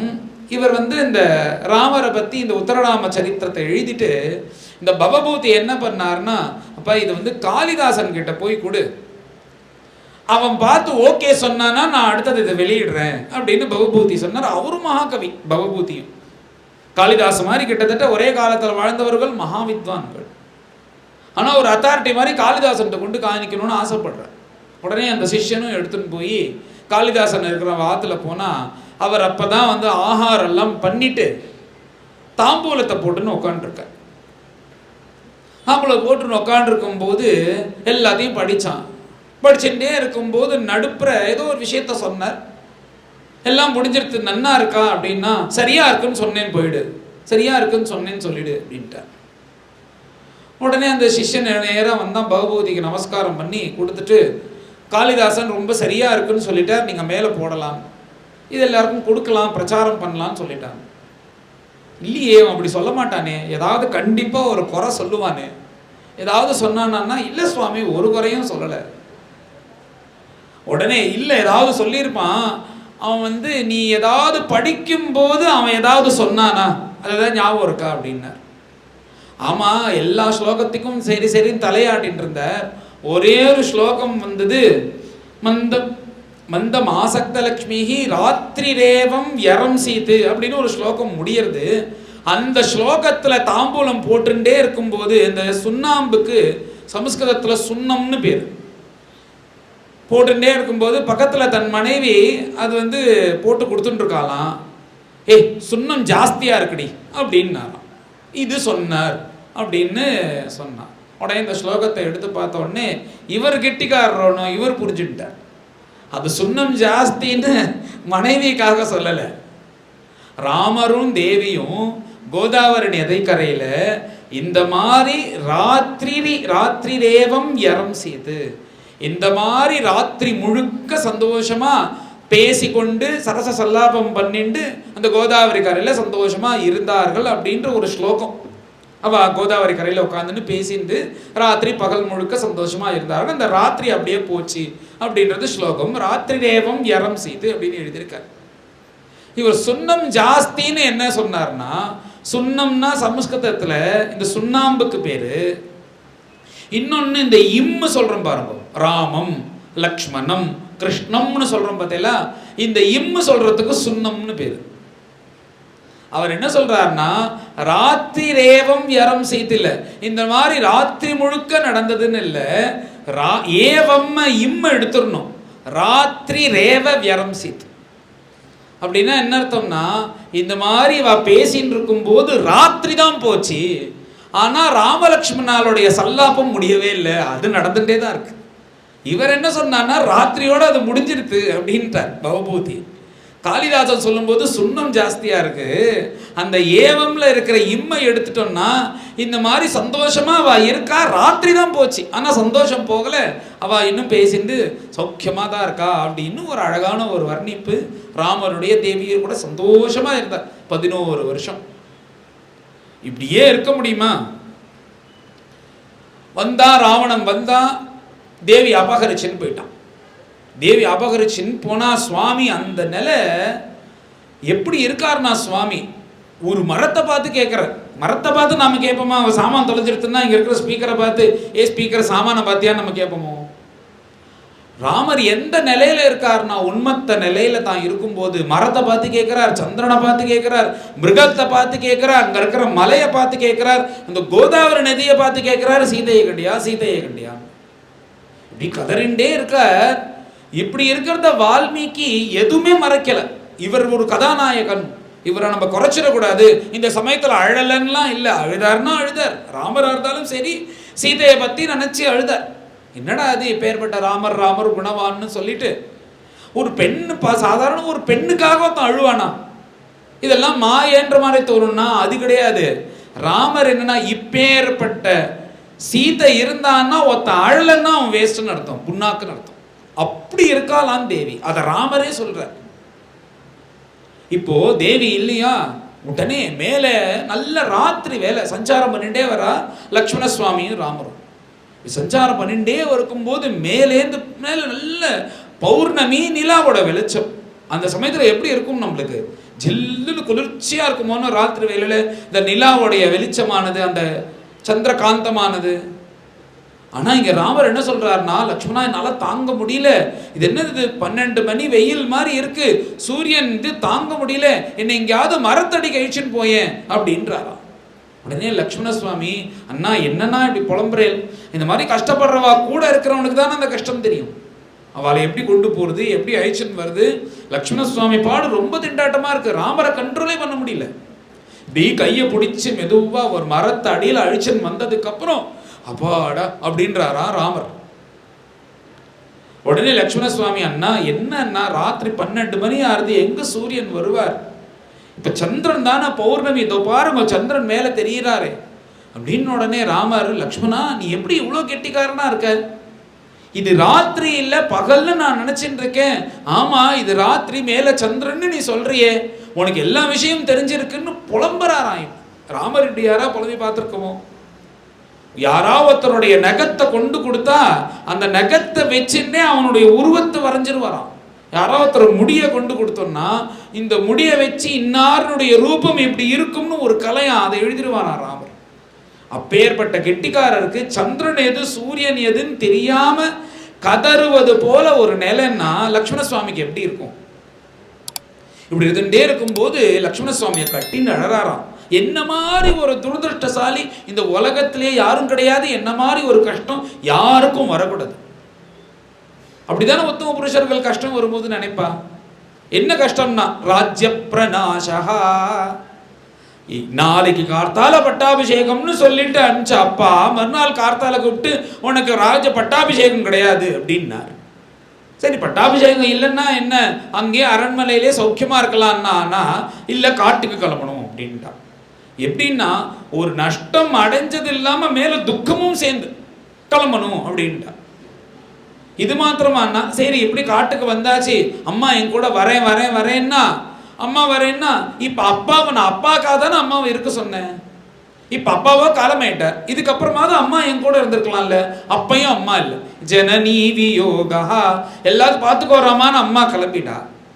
அப்பா என் மேல எவ்வளவு ஆசை வச்சிருந்தார், அவரும் இல்லாம போயிடுது. இத்தனை சௌக்கியமும் இல்ல, போராதது காட்டுல வேற சுத்தி சுத்தி சுத்தி சுத்தி என் சரீரம் முழுக்க கால் முழுக்க கஷ்டமா இருக்கு. போராதத்துக்கு என்னுடைய பிரியபத்னியா இருக்கக்கூடிய சீதையும் காணும். என்ன மாதிரி ஒரு துரதிருஷ்டசாலி ஒரு கஷ்டம் யாருக்கும் வரக்கூடாது அப்படின்னு ஹோன்னு கதறாராம் ராமர். இப்படி கதறிண்டே இருக்கும்போது லக்ஷ்மண சுவாமிக்கு ஒரு நிமிஷம் வேடிக்கையா சிரிப்பு வந்துருத்தான். இது என்னது, இது நீங்க என்ன நடிக்கிறல? இதெல்லாம் நடந்து 12 வருஷம் ஆயிடுது. அன்னைக்கெல்லாம் தர்மே ஸ்திதா தர்மியமுவாச வாக்கியம். எத்தனை பேர் காலில் விழுந்து கெஞ்சினா ராஜ்யத்துக்கு வாங்கோ ராஜ்யத்துக்கு வாங்கோன்னு. இந்த சமுத்திரம் எல்லை தாண்டினாலும் தாண்டும், அந்த சூரியன் மேற்கு உதிச்சாலும் உதிப்பார், நான் வரமாட்டேன்னு பிரதிஜை பண்ணி அப்படி ஒரு கல் மாதிரி இருந்தேன் இல்லைங்க. அப்பெல்லாம் இத்தனை பேர் கூப்பிட்டும் வரல, இத்தனை இருந்து அப்பெல்லாம் இந்த கஷ்டம்லாம் ஒத்தனால தாங்கிக்க முடியுமான்னு பார்க்கும்போது சிரிச்சுன்னு நீங்க தாங்கிட்டு வந்தேன். அந்த காலத்தெல்லாம் விட்டுட்டு இன்னொரு 1.5 வருஷம் 2 வருஷத்துல திரும்ப போறோம். இப்ப போய் நான் என்ன மாதிரி ஒரு துரதிருஷ்டசாலி இல்லைன்னு நீங்க அழறலே, எனக்கு வேடிக்கையா இருக்கண்ணா அப்படின்னு சொன்ன உடனே லக்ஷ்மணா நீ சொல்றதெல்லாம் ரொம்ப சரி. இத்தனை கஷ்டமும் எனக்கு ஏன் கஷ்டமா தெரியலன்னா, எனக்கு என்ன கஷ்டம் வந்தாலும் பக்கத்துல ஆசுவாசப்படுத்துறதுக்கு தேவி இருந்தா, அதனால எனக்கு இது கஷ்டமா தெரியல. இன்னைக்கு தேவி இல்லைன்ன உடனே எனக்கு எல்லா கஷ்டமும் மங்களவாத்தியம் வாச்சிந்து இன்னைக்கு வந்தது போல இருக்கு அப்படின்னு ராமர் கதறாராம். அப்பேற்பட்ட உத்தம ஸ்தானமா தேவிக்கு ராமர் கிட்ட. இது மாத்திரமானா தேவி இப்படி சுந்தரகாண்டத்தை எடுத்து பார்த்தாதான் தெரியும் தேவியினுடைய மகாத்மியம் என்னன்னு. எப்படி இருக்கா தேவி? ராவணன் வரான், பேசாத வார்த்தைகள்லாம் பேசி வார்த்தைனாலேயே குத்துறான். எப்படி தேவி இருக்கான்னா ஏகவேணி தராதீனா அதஷியா பராயணா, தலையை விரிச்சு போட்டுண்டு ஒத்த வஸ்திரமோட உடம்பு முழுக்க போத்திண்டு தலையில கை வச்ச கோலத்துல எப்ப பார்த்தாலும் ராமா ராமா ராமான்னு அழுதுண்டு ஜீவனாதாரத்துக்கு என்ன வேணுமோ அதை மாத்திரம் சாப்பிட்டுண்டு தரையில தூங்கிண்டு என்னைக்காவது ஒரு நாள் என்ன பிரபு வருவார் என்னை காப்பாத்துவார் நம்பிட்டு இருக்காள். தேவியோட நிலை என்னன்னா, அன்னைக்கு மாரீச்சன் ராமர் துரத்திட்டு போனார், ராமர் திரும்பி வந்தாரான்னு அப்டேட் இல்லை தேவிக்கு, யாரும் சொல்லல. அன்னைக்கு போன ராமர் லக்ஷ்மணனை ஏன் அனுப்பிச்சார்? இது ராமருடைய குரலா இருக்கு, ராமருக்கு ஆபத்தோன்னு நீ போன்னு தானே அனுப்பிச்சா. ராமருக்கு ஆபத்து இல்லை, உயிரோட தான் இருக்காருன்னு ஒன்றும் தேவிக்கு தெரியாது. அதுக்குள்ள ராவணன் தூக்கின்னு போயிட்டான். போன ராமர் உயிரோட இருக்காரா இல்லையான்னு தெரியாது இன்னும். அப்படி ஒரு நிலையில இருக்காளாம் தேவி. உயிரோட இருப்பான்ற நம்பிக்கை இருக்கு, அது வேற. ஆனா என்ன நடந்ததுன்னு தெரியாதோன்னும். அப்படி இருக்கிற தேவி இப்படி இருக்கிற ஏற்கனவே மனசுல கஷ்டம். அந்த சமயத்துல இந்த மாதிரி சுடுசொற்களால பேசி நீ மமாக்கிரம க்ஷீபவா என்னென்னமோலாம் பேசுறான். இப்படி பேசி நீ வந்து பிரதான பட்ட மகிழ்ச்சியாரு, இந்த லிங்கைஸ்வரியத்தையே நான் உனக்கு கொடுத்துட்றேன், நீ சொல்றதுதான் இனிமே நடக்கும், இங்க நீ தான் வந்து என்னோட பிரதான பட்ட மகிழ்ச்சின்னு இந்த மாதிரி பலவிதமா சொன்ன உடனே யாரா இருந்தாலும் ஒரு செகண்ட் தோணுமா, சரி போனது வந்துட்டோம், இங்கே சௌக்கியமா இருந்துடலான்னு உலகத்துல இருக்கிற சாதாரணமா இருக்கிறவங்களுக்கு தோணுமோ. தேவி 1% கூட இறங்காம திருணம் அந்தரத கிருத்வா அந்த புல்லை தூக்கி முன்னாடி போட்டு, ஏ ராவணா நீ வந்து என்ன சொல்ற, ஐஸ்வர்யம் ஐஸ்வர்யம் ஐஸ்வர்யம் காமிச்சுதானே என்னை கூப்பிடுற, என் பிரபுவனுடைய குணங்களுக்கு முன்னாடி உன்னுடைய ஐஸ்வர்யமானது இந்த புல்லுக்கு சமானம், அதுக்கும் மேல உன்னுடைய வீரம் பராக்கிரமம் எல்லாம் காண்பிக்கிறியே, என் பிரபு வந்தானா எப்படின்னா அதெல்லாம் பார்க்கும்போது உன் வீர பராக்கிரமம் ஒரு புல்லு போல, ஏன் இந்த புல்லை கொண்டு முன்னாடி போட்டேன்னா நீ ஒரு புல்லுக்கு சமானம், ஒரு புல்லை எரிக்கிறதுக்கு வந்து அக்னி வந்து ஏதோ தன் பெரிய காலாக்னி அக்னி மாதிரி வரணும்ன்றது இல்லை, சும்மா எப்படி வந்து காண்பிச்ச போகும் புல்லு பொசுங்கிடும், அந்த மாதிரி என் பிரபு வந்தா போதும் நீ பொசுங்கி போயிடுவ. இந்த லங்கைஸ்வரியம் அத்தனையும் என் பிரபு திருவடிக்கு வச்சு அவருடைய கருணைக்கும் அவருடைய பராக்கிரமத்தையும் வச்சு பார்க்கும்போது இது ஒரு புல்லுக்கு சமானம் அப்படின்னு தேவி சொல்லி போட்டு, எப்படி ஒரு பெண்மணியா இருக்கா. இத்தனையும் சொன்ன உடனே எனக்கு ரொம்ப ஈகோ ஜாஸ்தி, அகம்பாவியம், இந்த மாதிரி யாரும் பேசுறதே கிடையாது. சீதையா இருக்கிறதுனால தான் உயிரோட விட்டுருக்கோம், இல்லைன்னா அந்த நேரமே தலையை வெட்டியிருப்பான். உடனே சொல்றான், எனக்கு வர கோபத்துக்கு உன்னை வெட்டியிருப்பேன், ஆனாலும் உன்னால எனக்கு காரியம் ஆக வேண்டியிருக்கு, அதனால விட்டு வைக்கிறேன், இன்னிலேந்து 2 மாசம்தான் உனக்கு சமயம், அதுக்குள்ள நீ ஒத்துக்கலைன்னா வந்து உன்னை கார்த்தால சாப்பிட்டுட்டு போயிடுவேன், ராட்சசன் தானே மாம்சத்தை சாப்பிட்டுட்டு போயிடுவேன் அப்படின்ற. இப்படி அப்படி இருக்கும்போது தேவியோடைய நிலை ராமா ராமா ராமா ராமான்னு இருக்கும்போது அங்கேருந்து ஆஞ்சநேய சுவாமி மூலியமாக கிளம்பி வந்து அந்த அங்குலியத்தை பார்த்த உடனே பரம சந்தோஷப்படுறா தேவி. அந்த அங்குலியத்தை பார்த்த உடனே தேவிக்கு ஒரு ஞாபகம் வருதான், என்னன்னா ராமருக்கும் அந்த தேவிக்கும் இந்த அங்குலி இயக்கத்துக்கும் ஏற்கனவே ஒரு சமயத்துல அவ பிரிஞ்சிருந்தா, அப்போ அந்த அங்குலி இயக்கம் சேர்த்து வச்சுதான் இப்ப திரும்ப வந்திருக்கான். அது என்னன்னா, முன்பு சந்தோஷமா ராஜ்ய பரிபாலனம், அப்பா ராஜ்ய பரிபாலனம் பண்ணிட்டு இருக்கார், இவர் அயோத்தியில இருக்கும் சமயம், கல்யாணம் ஆகி அந்த 12 வருஷம் சந்தோஷமா இருந்தாலோன்னு மாமனார் மாமியாரோட தேவி அந்த சமயம் இது. அப்படி இருந்துட்டு இருக்கும்போது தேவி வந்து ஒரு நாள் அழகா அலங்காரம் பண்ணிட்டு கண்ணாடி முன்னாடி வந்து நிற்கிறான். கண்ணாடி வந்து முன்னாடி வந்து நின்னா தன்னை பார்த்து தானே சொக்கி போறாளாம், இப்படி ஒரு அழகு. உடனே என்னன்னா, நம்ம ராமர் வந்து நம்ம கல்யாணம் பண்ணிட்டோம்ல, ராமர் கூட இருக்கிறதுனால தான் நம்மளுக்கு இப்படி ஒரு அழகு அப்படின்னு மனசுல நினைச்சிருக்கா, நல்லதா தான். உடனே ராமர் இதை தப்பா புரிஞ்சுட்டு உடனே அவர் என்ன ஆரம்பிக்கிறாருன்னா, மெதுவா தனியா இருக்கும்போது, வர வர உன்னோட நடவடிக்கையே சரியில்லை, உனக்கு ரொம்ப திமிரு ஜாஸ்தி ஆயிடுது, நீ பெரிய அழகின்னு, அதனால உனக்கு திமிரு அடக்கணும் அப்படின்னு ராமர் பேச்ச ஆரம்பிச்சார். உடனே தேவிக்கு கோபம் வந்துடுது. இப்படி ஏதாவது பேசும்போது சரச சல்லாபம் பண்ணினாதான் அது சதிபதிகளுக்குள்ள உள்ளது. இந்த மாதிரி அப்பப்போ சண்டை வரும், பிரிவா, திருப்பி சண்டை வரும். இப்படி வந்து ஒரு சண்டையே வராமல் ஒரு ரிலேஷன்ஷிப் இருந்ததுன்னா யாரோ ஒருத்தரை டாமினேட் பண்ணுறான்னு அர்த்தம். 2 பேரும் கெட்டிக்காரலாக இருந்தாருன்னா சண்டை வரத்தான் வரும், சண்டை வரும், பிரிவா, சேருவா. இது வந்து தாம்பத்திய வாழ்க்கையில் உள்ளது தானே. 2 பேரும் கெட்டிக்காரலாக இருந்தால் சண்டை வரத்தான் வரும். இப்படி சொன்ன உடனே நீங்கள் எப்படி இப்படிலாம் சொல்லலாம் அப்படின்னு தேவி எதுவும் கேட்கலாம். உடனே இப்படிலாம் ராமர் சொன்ன உடனே, இஷ்டத்துக்கும் உங்கள் பாட்டுக்கு நீங்கள் பாட்டுக்கு ஏதாவது நினச்சிக்காதீங்க அப்படின்ட்டாலாம். உங்களுக்கு தான் அந்த மாதிரி ஒரு எண்ணம் இருக்குது, எனக்கு ஒன்றும்லாம் இல்லை, நான் சாதாரணமாக தான் இருக்கேன் அப்படின்ன உடனே, நான் எப்பேற்பட்டவன் தெரியுமா, அதுக்குன்னு ராமர் சமாளிக்கிறதுக்காக எத்தனையோ விஷயம் இருக்குது. நான் வந்து சிவதனுசை உடைச்சேன், அதை பண்ணேன் இதை பண்ணேன்னு சொல்லாதபடிக்கு அவர் என்ன, நான் எப்பேற்பட்டவன் தெரியுமா, எல்லாருக்கும் 10 மாசம்தான் கர்ப்பவாசம், ஆனால் எனக்கு 12 மாசம் நான் கர்ப்பத்தில் இருந்தவன், அப்பேற்பட்டவனாக்கும் அப்படின்னு பெருமையாக பேசிக்கிறார். உடனே தேவி சிரிக்கிறாளாம். ஏன் சிரிக்கிற அப்படின்ன உடனே, இந்த கோபமாக இருக்கிறவன்ட்ட போய் நம்ம சிரிச்சோன்னு வச்சுக்கோங்களேன், பல மடங்கு கோபம் ஜாஸ்தி ஆகும். இப்படி சிரித்த உடனே ராமர் எதுக்கு சிரிக்கிற அப்படின்ன உடனே, இல்லை ஒரு விஷயம் சொல்லணும், நீங்கள் கோபிச்சுக்கலன்னா சொல்கிறேன். பரவாயில்ல சொல்லு அப்படின்னு உடனே கர்ப்பவாசமே வந்து ரொம்ப நரக்கத்துக்கு துல்லியமா சொல்லியிருக்கு. அது 10 மாசம் இருக்கிறதே பெரிய விஷயம். யாராவது கெட்டிக்காரனா இருந்தாங்கன்னா பிரிச்சுட்டு 7-8 மாசத்துக்குள்ளேயே கெல்ல வரணும்னு பார்ப்பான். அதை விட்டுவிட்டு நீங்க வந்து இன்னும் 2 மாசம் எக்ஸ்ட்ரா இருக்கேன்னு கர்ப்பவாசமே இல்லாத என்கிட்ட சொல்றேன் அப்படின்னு இந்த கவுண்டர் அட்டாக் பண்றாளாம் தேவி.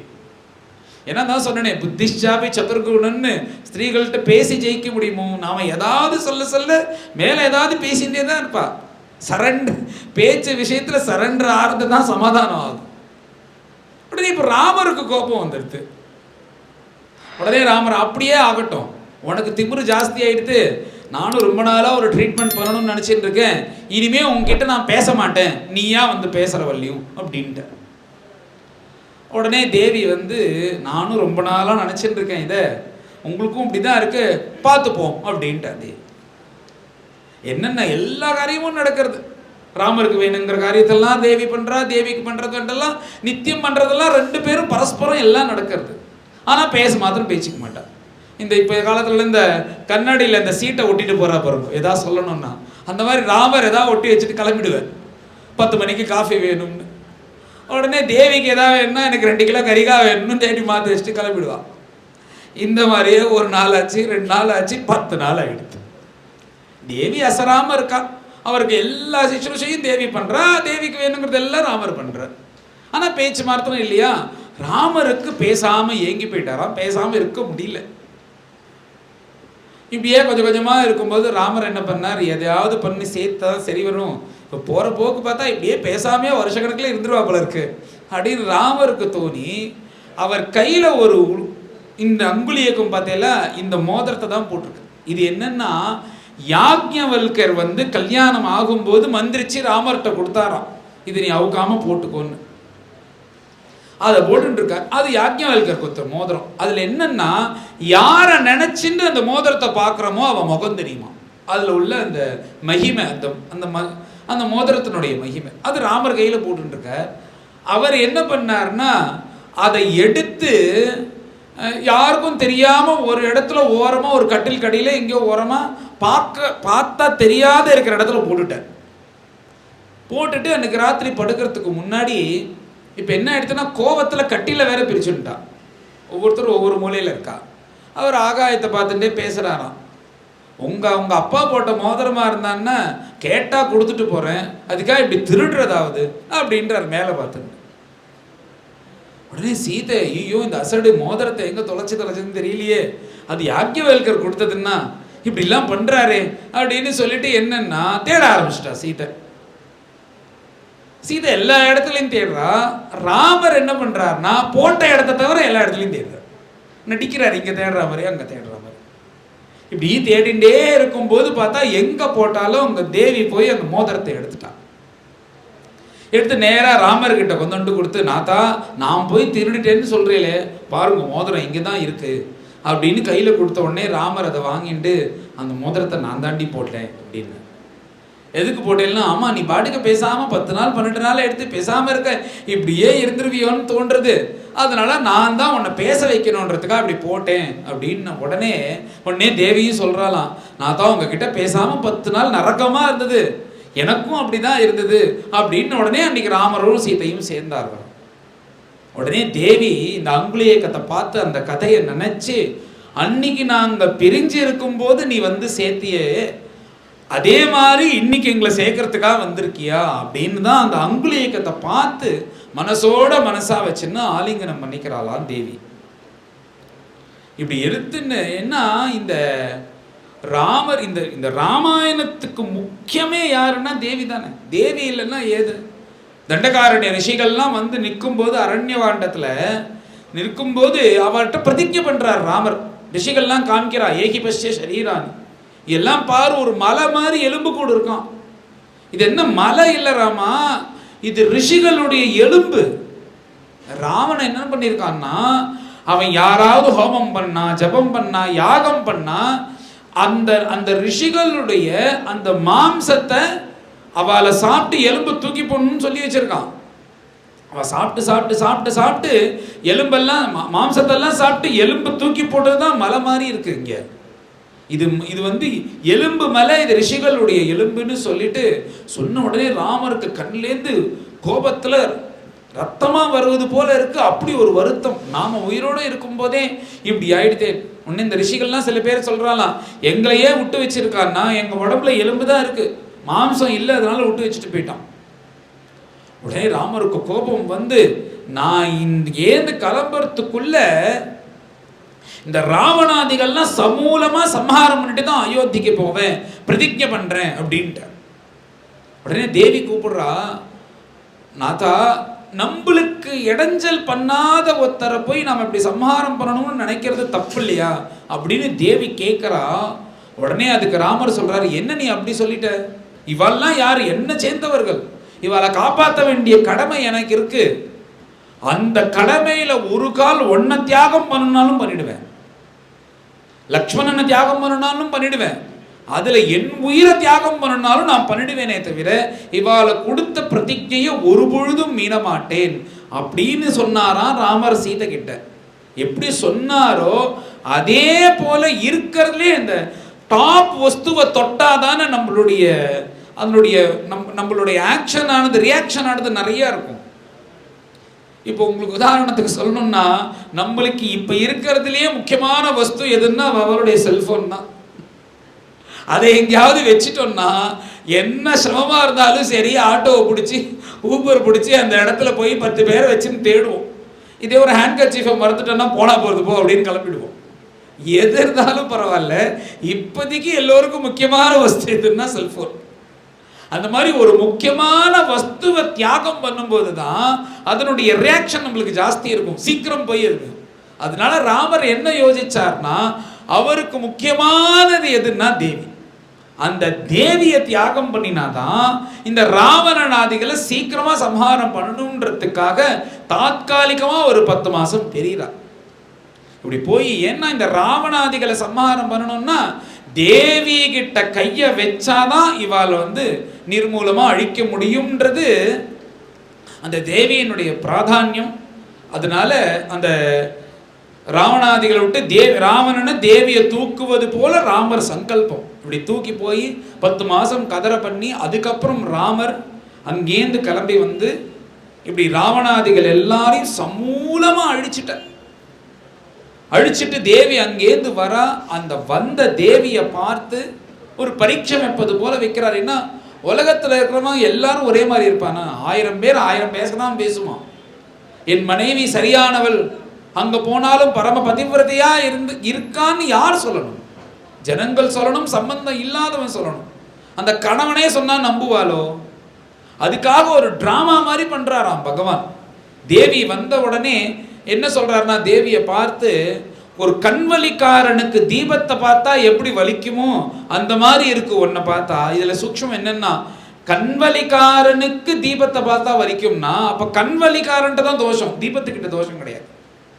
அந்த மாதிரி எப்படி வலிக்குமா அந்த மாதிரி உன்னை பார்த்தா எனக்கு கூச்சமா இருக்கு. உன்னை காப்பாத்தினது எதுக்கு அப்படின்னா, எங்க சூரிய வம்சத்தினுடைய பெருமை குறையாம இருக்கணும்ன்றதுக்காக உன்னை காப்பாத்தினேன், நீ இனிமே உன் இஷ்டத்துக்கு இருக்கலாம் அப்படின்னு சுடுசொற்களால பேசுற. இதுக்கும் ஒரு காரணம் இருக்கான். என்ன காரணம்னா, சுடுசொற்களால பேசி ஒருத்தனுடைய மனசை நம்ம வருத்தப்பட வச்சோம்னா அது எப்படி இருக்குன்னு எப்போ தெரியும்னா அதே மாதிரி பேசும்போது தான் தெரியும். என்ன, தேவிய கணுக்காலுக்கு மேல பார்க்காதவரான் லக்ஷ்மண சுவாமி. அப்படி இருக்கிற லக்ஷ்மண சுவாமியை பார்த்து என்ன சொன்னா தேவி, இது வந்து நீ என்ன, நான் இப்ப ராமரை போய் நீ பார்க்கலன்னா உன்னுடைய இது ரொம்ப நாள் பிளான் நினைக்கிறேன், 10 வருஷமா ராமருக்கு ஏதாவது ஆபத்து வந்து என்ன நீ அபகரிக்கலான்னு நினைச்சிட்டு இருக்கியா? அதுக்கும் மேல தேவி என்ன சொல்றாருன்னா, சம்பந்தமே இல்லாம பரதனை வேற சேர்த்துக்கிறாளாம். இது உன்னுடைய பிளானா இல்ல பரதனுடைய சேர்ந்து பிளானா? என்ன கோபம் வருத்தத்தை என்ன பேசணும்னு தெரியாம பேசிட்டான். ஆனா தேவியினுடைய மனசு அது கிடையாது. பின்னாடி சொல்றாளே, லக்ஷ்மண சுவாமிக்கும் என்னுடைய குஷலத்தை சொல்லு, கோபம் இருந்தா சொல்லுவாளா தேவி ஆஞ்சநேய சுவாமிகிட்ட சொல்லும் போது. ஆனா அந்த வருத்தத்துல அப்படி பேசினா, இப்ப வருத்தத்துல சொன்னாலும் சொன்னது தானே. அந்த சொன்னது அந்த மனசு வருத்தப்படும்னா அப்ப இப்ப சொல்றாரா ராமர், அதே மாதிரி எப்படி 2 பேரை காண்பிச்சு தேவி சொன்னாலோ அதே போல ராமர் என்ன சொல்றாருன்னா, உன்னை நான் விடுவிச்சாச்சு, நீ இனிமே யார் வேணாலும் கல்யாணம் பண்ணிக்கலாம், இந்த பக்கம் சுக்ரீவன் இருக்கான், இந்த பக்கம் விபீஷணன் இருக்கான், யாரை வேணாலும் நீ கல்யாணம் பண்ணிக்கோ அப்படின்ட்டாரா ராமர். எப்ப நீ தப்பு செய்யாத 2 பேரை உடனே சுக்ரீவனுக்கும் விபீஷனுக்கும் கை கால்லாம் நடுங்கிறது, என்னடா எதுக்குடா சீதையை காப்பாத்தினோம்னா எடுத்த வாழ்க்கை. இப்படிலாம் இவர் பேசுவார்னு தெரிஞ்சானா இதை பண்ணிருக்கவே மாட்டான். அவளுக்கு பயமா இருக்கு. இப்படிலாம் ராமர் சொன்னதுக்கு காரணம் என்னன்னா, இப்படி தேவி தப்பா பேசினா அந்த குழந்தையினுடைய மனசு எப்படி பாதிச்சிருக்கும் அது தெரியணுன்றதுக்காக இப்படிலாம் பண்ணி, லோகத்துக்காக தேவி பரம பவித்திரமானவள்னு காண்பிக்கிறதுக்காக ஒரு நாடகம் மாதிரி ஒன்று ஆடி, உடனே எனக்கு நீ வேண்டாம்னு சொன்ன உடனே சுவாதீனமா லக்ஷ்மணரை கூப்பிட்டு, லக்ஷ்மணா அக்னியை மூட்டு, இப்படி ஒரு சாரித்திர ஹீனம் பண்ணின நான் வாழறதுக்கு நான் விரும்பல, நான் அக்னியில இறங்கிடுறேன் அப்படின்னு சொல்லிட்டு அக்னியை மூட்டு அப்படின்ட்டா தேவி. உடனே அக்னியை லக்ஷ்மண சுவாமி நாமனும் கண்ணை காமிச்சிட்டார், நீ பண்ணு அப்படின்னு. லக்ஷ்மண சுவாமி அக்னியை கொண்டு மூட்டினா தன்னுடைய பாதிவிரத்தியம் சரியா இருக்கும் பட்சத்தில் ராமா நான் வந்து சரியானவள் அப்படின்னு சொல்லிட்டு, நான் பரம பவித்திரையானவள்னு எல்லோருக்கும் நமஸ்காரம் பண்ணிட்டு ராமரை பார்த்து ஒரு நமஸ்காரம் பண்ணிட்டு இறங்குறாளாம் அக்னியில. ராமரும் ஒன்றும் சொல்லலையாம். அப்புறம் என்ன ஆச்சுன்னா, அந்த அக்னி பகவானுக்கு இந்த அம்மாவோட பாதிவிரத்திய அக்னி ஆனது சுட்டு, அக்னிக்கே சுடுறதான் அக்னி, அந்த பாதிவிரத்த அக்னியானது சுட்டு தன்னுடைய வலது தொடையில எடுத்துன்னு வந்து ராமருக்கு கன்னிகாதானம் பண்ணி கொடுக்கிறது போல, ராமா இவ பரம பவித்திரமானவள், இவக்கு எந்த சாரித்திரத்திலையும் இவள தோஷம் கிடையாது அப்படின்னு சொல்லிட்டு ராமர் கையில ஒப்படைக்கிறாராம் அக்னிய. இப்படி இவ்வளோ பண்ணதுக்கு அப்புறமே ஒருத்தன் தப்பா பேசிட்டான் பின்னாடி. அதெல்லாம் எதுக்குன்னா உலகத்துக்காக ராமர் பண்ணி, அப்புறம் தேவியை எடுத்து அழிச்சுட்டு, தேவி இல்லாம, அதனால இந்த ராமாயணம்னு நீங்க பார்த்தீங்கன்னா ராமருக்கு ஒரு பிராதானியம், ராமர் கதாநாயகன். ஆனா கதாநாயகியா தேவி மாத்திரம் இல்லைன்னா ராமாயணம் நகரவே நகராது. சீதை இல்லாம பாருங்க ராமாயணம் நகரவே நகராது. இந்த ராவணனுடைய அழிவுக்கு காரணமே தேவி தான். அப்பேற்பட்ட தேவி ராமருக்கு ரொம்ப பிரியமானவள். தேவி இல்லாம ராமர் கஷ்டப்பட்ட நாட்கள்லாம் அந்த ஒரு சில நாட்கள் இருக்கு பார்த்துட்டு ராமருடைய நிலையை பார்த்தோம்னா அவர் அவராகவே இல்லை. அப்படி இருந்தார். தேவி மேல அவ்வளோ பிரியம் ராமருக்கு. ராமருக்கும் அவ்வளோ பிரியம், தேவிக்கும் அவ்வளோ பிரியம்ன்றது சுந்தரகாண்டம் பார்த்தா தெரிகிறது. அப்படி சீதையும் ராமரும் எப்பயுமே நித்திய தம்பதிகள். அப்பேற்பட்ட பிரியமா இருக்கக்கூடிய நம்மளுக்கு ஆதர்ஷ பூதாக புவி. இப்படிதான் ஒரு கணவன் மனைவி ஆனவர்கள் எந்த கஷ்டம் வந்தாலும் எந்த சமயத்திலையும் விட்டு கொடுக்காம இப்படி இருக்கணும்னு நம்மளுக்கு காண்பித்தவர்கள் 2 பேர். அப்படி காண்பிச்சது தான் இந்த. ஏன்னா இந்த சரித்திரம்லாம் எதுக்கு கேட்கணும்னா, இந்த காலத்துல பார்த்தா ஏதாவது ஒரு சண்டை வருது, என்னமோ அடுத்து பிரிஞ்சிடுறா. ஏன்னா நம்ம தர்மத்தில் அப்படி கிடையாது. ஒன்றும் எந்த கஷ்டம் வந்தாலும் சரி, அதுக்கு தான் அக்னி சாட்சியாக கன்னிகாதானம் பண்ணி கையை பிடிக்கிறது. கஷ்டம் வரதான வரும். ஒவ்வொரு கஷ்டத்துக்கும் பிரியணும்னு நினச்சோம்னா அப்புறம் எத்தனை பேரை கல்யாணம் பண்ணிக்கிறது, எத்தனை பேர் கூட பிரியறது. அதெல்லாம் நம்ம இதில் அது கிடையாது ஒன்றும். ஆனால் இப்போ இந்த ஜென்ரேஷன்லாம் இந்த மாதிரி வர ஆரம்பிச்சிருது. இந்த கதையெல்லாம் எதுக்கு கேட்கணும்னா, இந்த மாதிரி தோஷங்களோ இந்த மாதிரி இருக்கிறதெல்லாம் போயிடும். அப்போ தானே ஒரு ரிலேஷன்ஷிப்பு நம்ம உண்டாகும். அதுக்காக தான் இந்த கதைகள்லாம் கேட்கறது. அதனால ஒவ்வொரு நாளைக்கும் ஒவ்வொருத்தருடைய சம்பந்தப்பட்டு ஒரு ராமர் அப்படின்றதுனால இன்னைக்கு சீதையும் ராமரும் சேர்ந்து ஒரு கதையை சொன்னோம். நாளைக்கு ராம பக்தாலே, ராமபக்தர்னா ஹனுமான், ராமதாசர், பத்ராசர் ராமதாசர், சமர்த்த ராமதாசர்னு இப்படி பக்தால அடிக்கிட்டு போலாம். கபீர்தாசர் அப்படின்னு முதல் பக்தால் யாருன்னா பரதன் தான்.